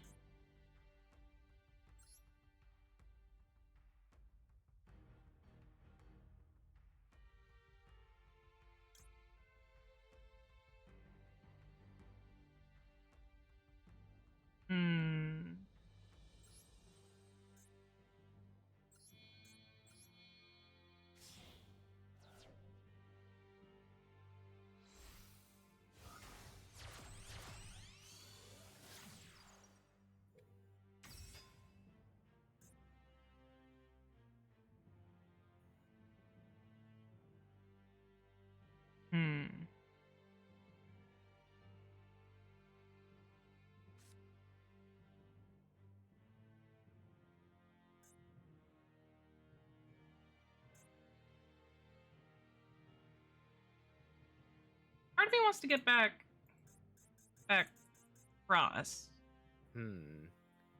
That would be But an interesting play. But then part of me is like, then I could just also get the Keysicle if I activate. I'll give you a hint on something that like allows you to do more here. Mhm. So go ahead and activate that Monster Reborn. Yeah. You are actually on the right track of Yeah. something that allows you to do a bit more Yeah. than what you normally do. We'll go ahead and target like that Keysicle, I think. Yeah. So that will be fine. Yeah. So no effect here.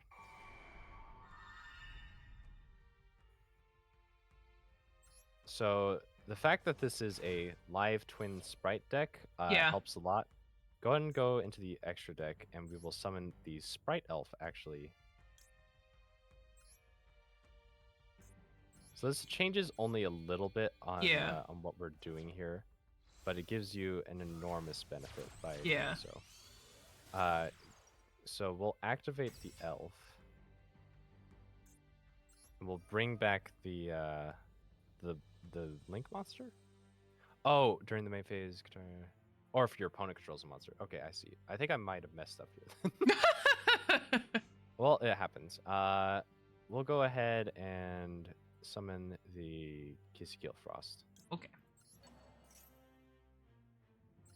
We'll see how much I messed up. I think it might be fine. Go and special summon. I did mess up here. Oh well. I have led you astray. It is so okay. I led myself astray with the one wrong move. We can technically still do a bunch here. Go ahead and go into the gigantic sprite. We'll just make a sprite end board here. Okay. I don't think I really got to tell you too much on the other ways that you can set up sprite end boards, but we'll go ahead and do that guy. Face up attack. Yeah. Yeah. Okay. This is one of those things where having the second sprite elf would help a lot because we could summon him again because it works on both turns. But let's go ahead and activate that gigantic sprite. We'll detach the Kisskeel. Yep.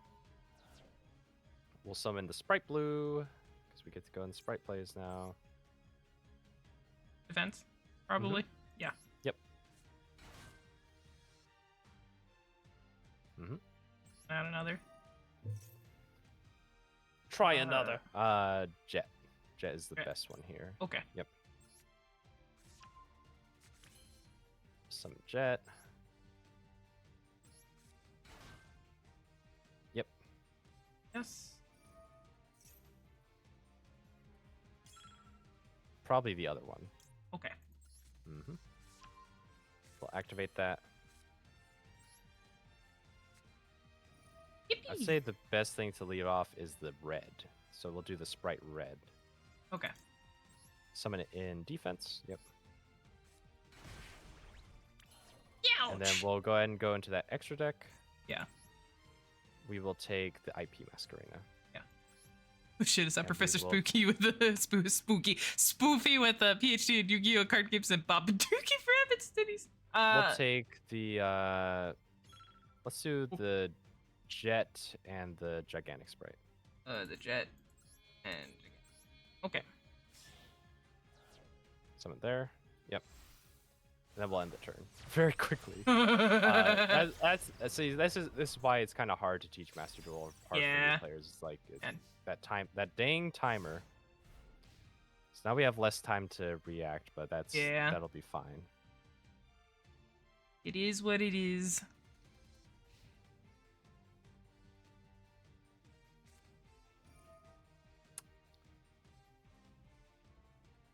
Let's activate. Oh, we don't have something to summon. Okay, that's fine. Oh, they're Labyrinth as well. Well, that's fun.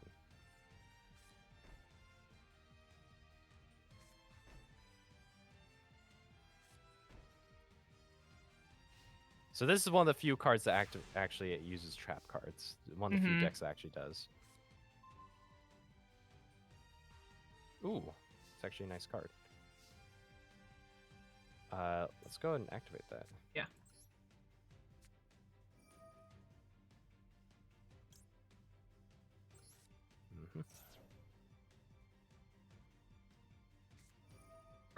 Okay, we are going to get epically owned here. I think we do. It is what it is. Epically owned, but it's fine. The funny thing is, we might actually still be fine. So we'll see how it goes.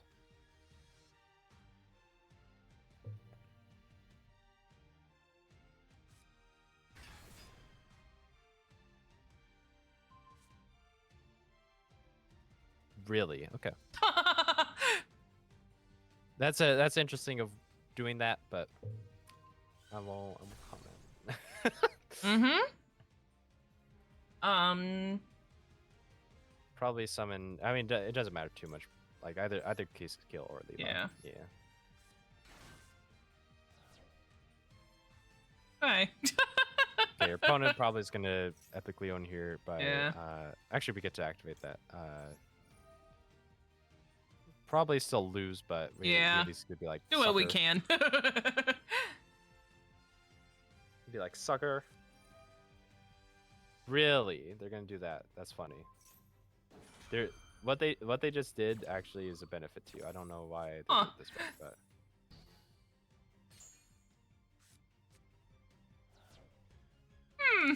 Okay. I guess we just. In this case, we'll just set the red because we can't do anything. Set it. Yeah, just set it. Okay. I led you astray, my student. It is so okay. It is so okay. Just do end phase. Yeah. So there's a reason for doing that. Mm-hmm. There are certain cards that can only activate during the battle phase. Yeah. So if you skip it, that means they don't get to activate those. Oh. So in a scenario where you literally cannot use the battle phase, that's usually the best course of action. Okay. So here, that's look at clever. that. They didn't really have much that they can actually do. Let's see what we draw. The funny thing is that is still combo. Actually, no, it isn't because we don't have 2 copies of stuff. Just flip the face up, I guess. See what's in your extra deck real quick. I just want to see. I don't think we have anything we can actually make here. No, we do not. Yeah, we're just gonna punch. We just punch. I love punching. We punch and we hope that we have more stuff we could do. Yeah, we just wait to use that maxi. Hold that bad boy in there. Yeah. And just end the turn. Sadly. You never know. This person might pull another quirky move, and maybe I will win this after all. Who knows? Listen, they did play that extremely weird. Like right now, they still don't have any. Oh, they have another trap card. So now we might not. If they are a good player, we will get epically owned. If not, then for right now we still don't have. They don't have a special summon something. So until they do something that makes them special summon, we pass the turn. Yeah. We pass the turn. That's funny. I think we just go into battle. We just punch them again. This is a fun game. Fun game of Yu-Gi-Oh. Yeah. Whoop. Oh, okay. We get a little bit owned here, but it's fine. Activate Maxi, yes. Yippee!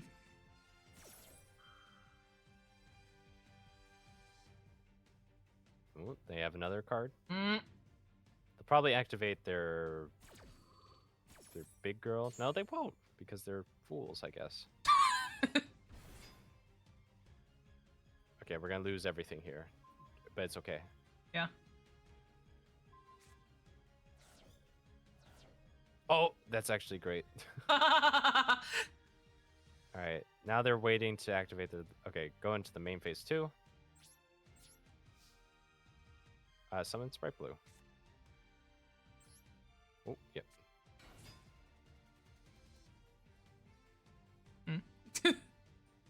Oh, the what?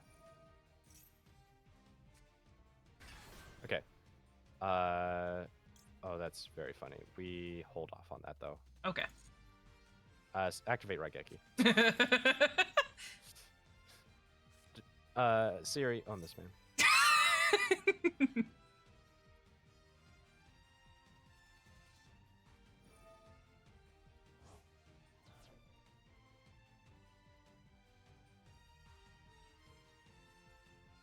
If they bounce a Sprite Blue, that's very funny. So they did do that. Leave that alone. Yeah.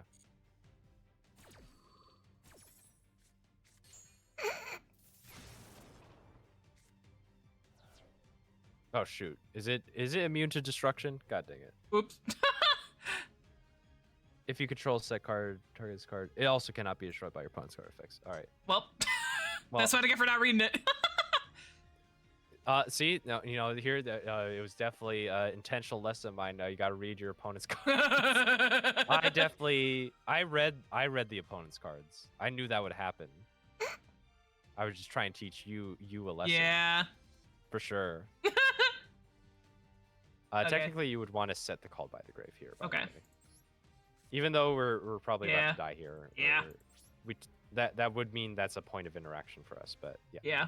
Go ahead and end the turn. Yeah.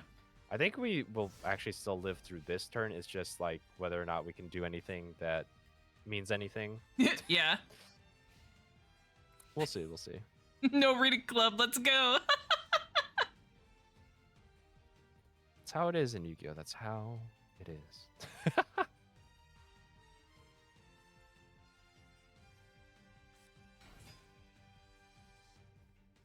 Nope. we Still had no. to wait. We had to wait until they have something in graveyard that a monster in graveyard that we want to negate of theirs. And so far, there's no opportunities for that. Yeah. So Ouch.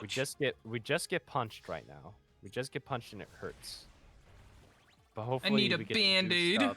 Hopefully you get to do stuff that that lets us. Also, I'm pretty sure we actually have nothing that actually outs this this lovely labyrinth because I mean that's good. I mean that's a good start. Okay. Definitely activate that first. Yeah.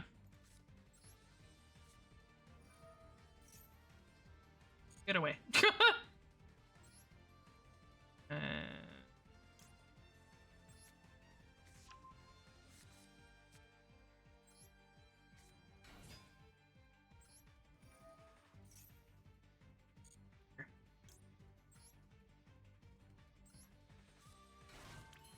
Oh, know what? There is actually a way that we can out it. Yeah, just go through normal combo stuff. I would actually, yeah, that's good. Summon her first. Okay. Yep.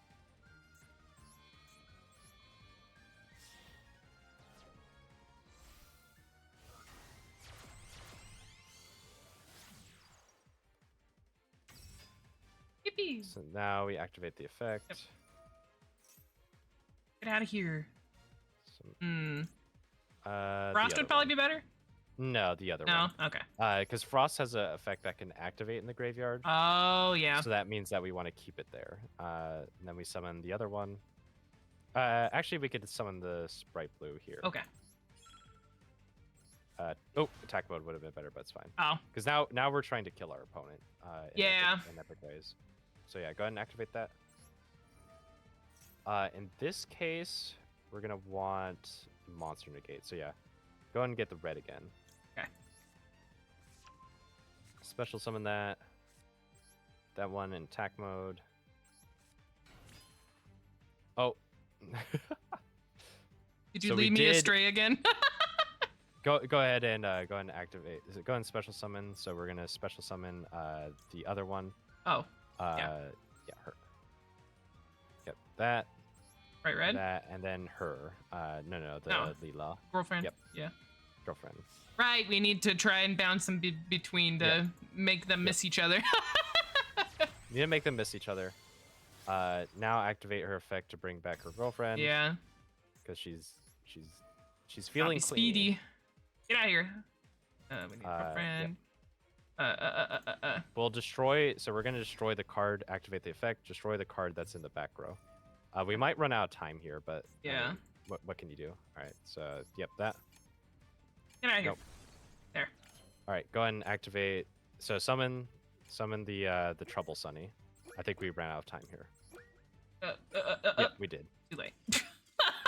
But we actually would. So basically, that our Trouble Sunny has 3,300 attack points. Yeah. So we could punch over the lovely rep, the big lady. Yeah. Hey, we ranked up because we played. Wonderful. All right. Well, that was a match. Yeah. I definitely think that sure was a match.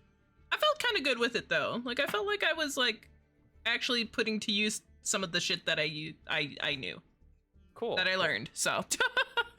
And like next lesson we're gonna be going to more nuance. We'll try getting more of the cards that you need for the deck so that you can play it a little bit more optimally, because there were points that we were missing cards that could have made it easier to get into it.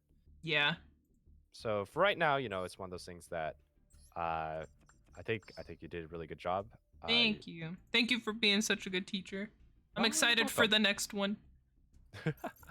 we're gonna keep on building up that Yu-Gi-Oh knowledge, and Yeah.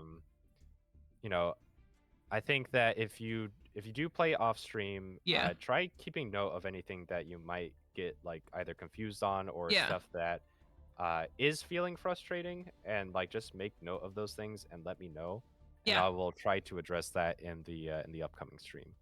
Yeah. I will definitely be looking back on the VOD to like review a lot of the stuff that we did today. Mm-hmm.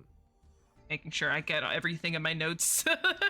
There is a lot to learn in Yu-Gi-Oh, Yeah. but it can be very rewarding, and I need more people to play with. Yeah. That's the secret. Is I just want to get everyone to play it so that I have more people to play with. It's not for their enjoyment; it's for mine.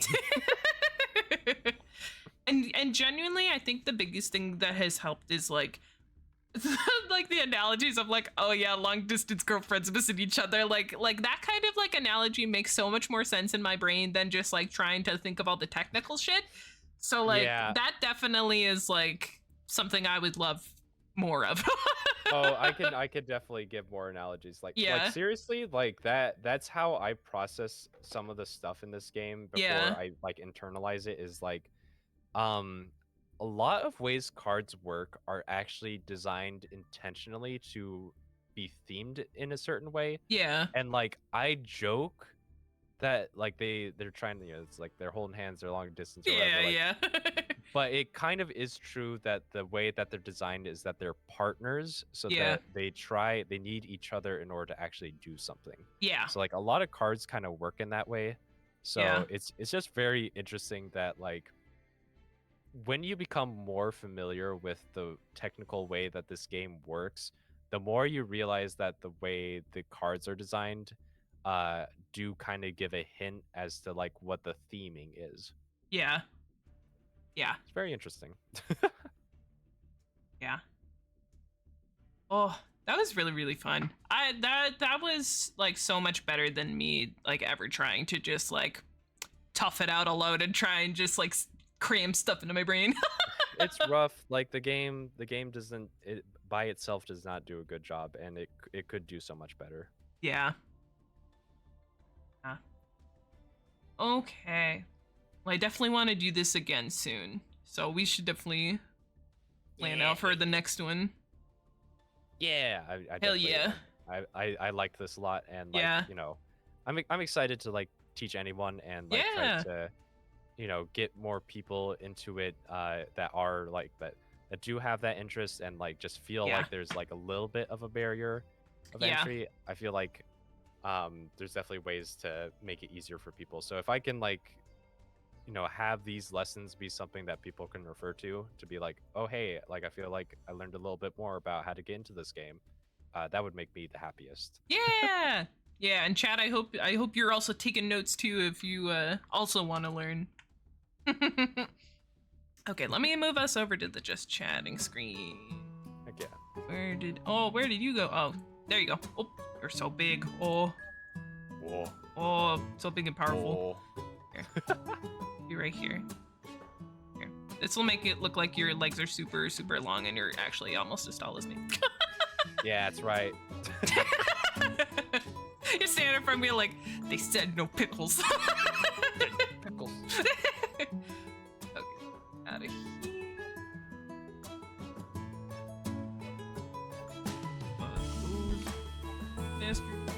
Let's go say hi to someone. Who's even here right now? I learned that time was dangerous today. Yeah, me too. I've never actually like ran out on a timer before, so. Yu-Gi-Oh! That's like I wish the timer was just a little, like even a little bit longer. Yeah. But they want you to be so fast. They want you to put your brain to use. Even though you haven't retained anything that they've told you. They want you to sweat. That's all they want you to do. They want to, keep on engaging in the sweaty Yu-Gi-Oh! Gamer stereotypes. They gotta make people sweatier. That's the only way they know how. Oh, Konami. Oh, my friend Farah is playing Detroit Become Human. Oh, Oh. I want to go say hi to her, I think. There's not too many people streaming tonight. So that's unusual for a Sunday. Was the guy's name Connor? Is that the robot's name? I think. Connor and Hank? Yeah. I know people love Connor because he does the cool coin shit. Let me make sure that she's not like ending her stream right now. Yeah, that's a high possibility. I think she's ending soon. Okay, instead, I think we're gonna go to my friend Clover instead, who is playing Ace Attorney. Yo. Hell yeah. Okay, let's go say hi to Clover. It's been a hot minute. All right, Spoofy, you got anything to shill to the people? I mean, like right now I'm not really streaming, but when I do, it's gonna be at Spoofy VT. Yeah. That's where you can Let me find me give on a little Twitch. shout out. And I then just on realized Twitter, I never gave Knight a shout out during the raid. Well, whoopsie. Also check out my lovely partner Nido Sprout. They're awesome. that's all I could say. Congrats again on your anniversary. Makes me happy. I love them so much. There's a shout out for you, and then I'll do this shout out for Knight.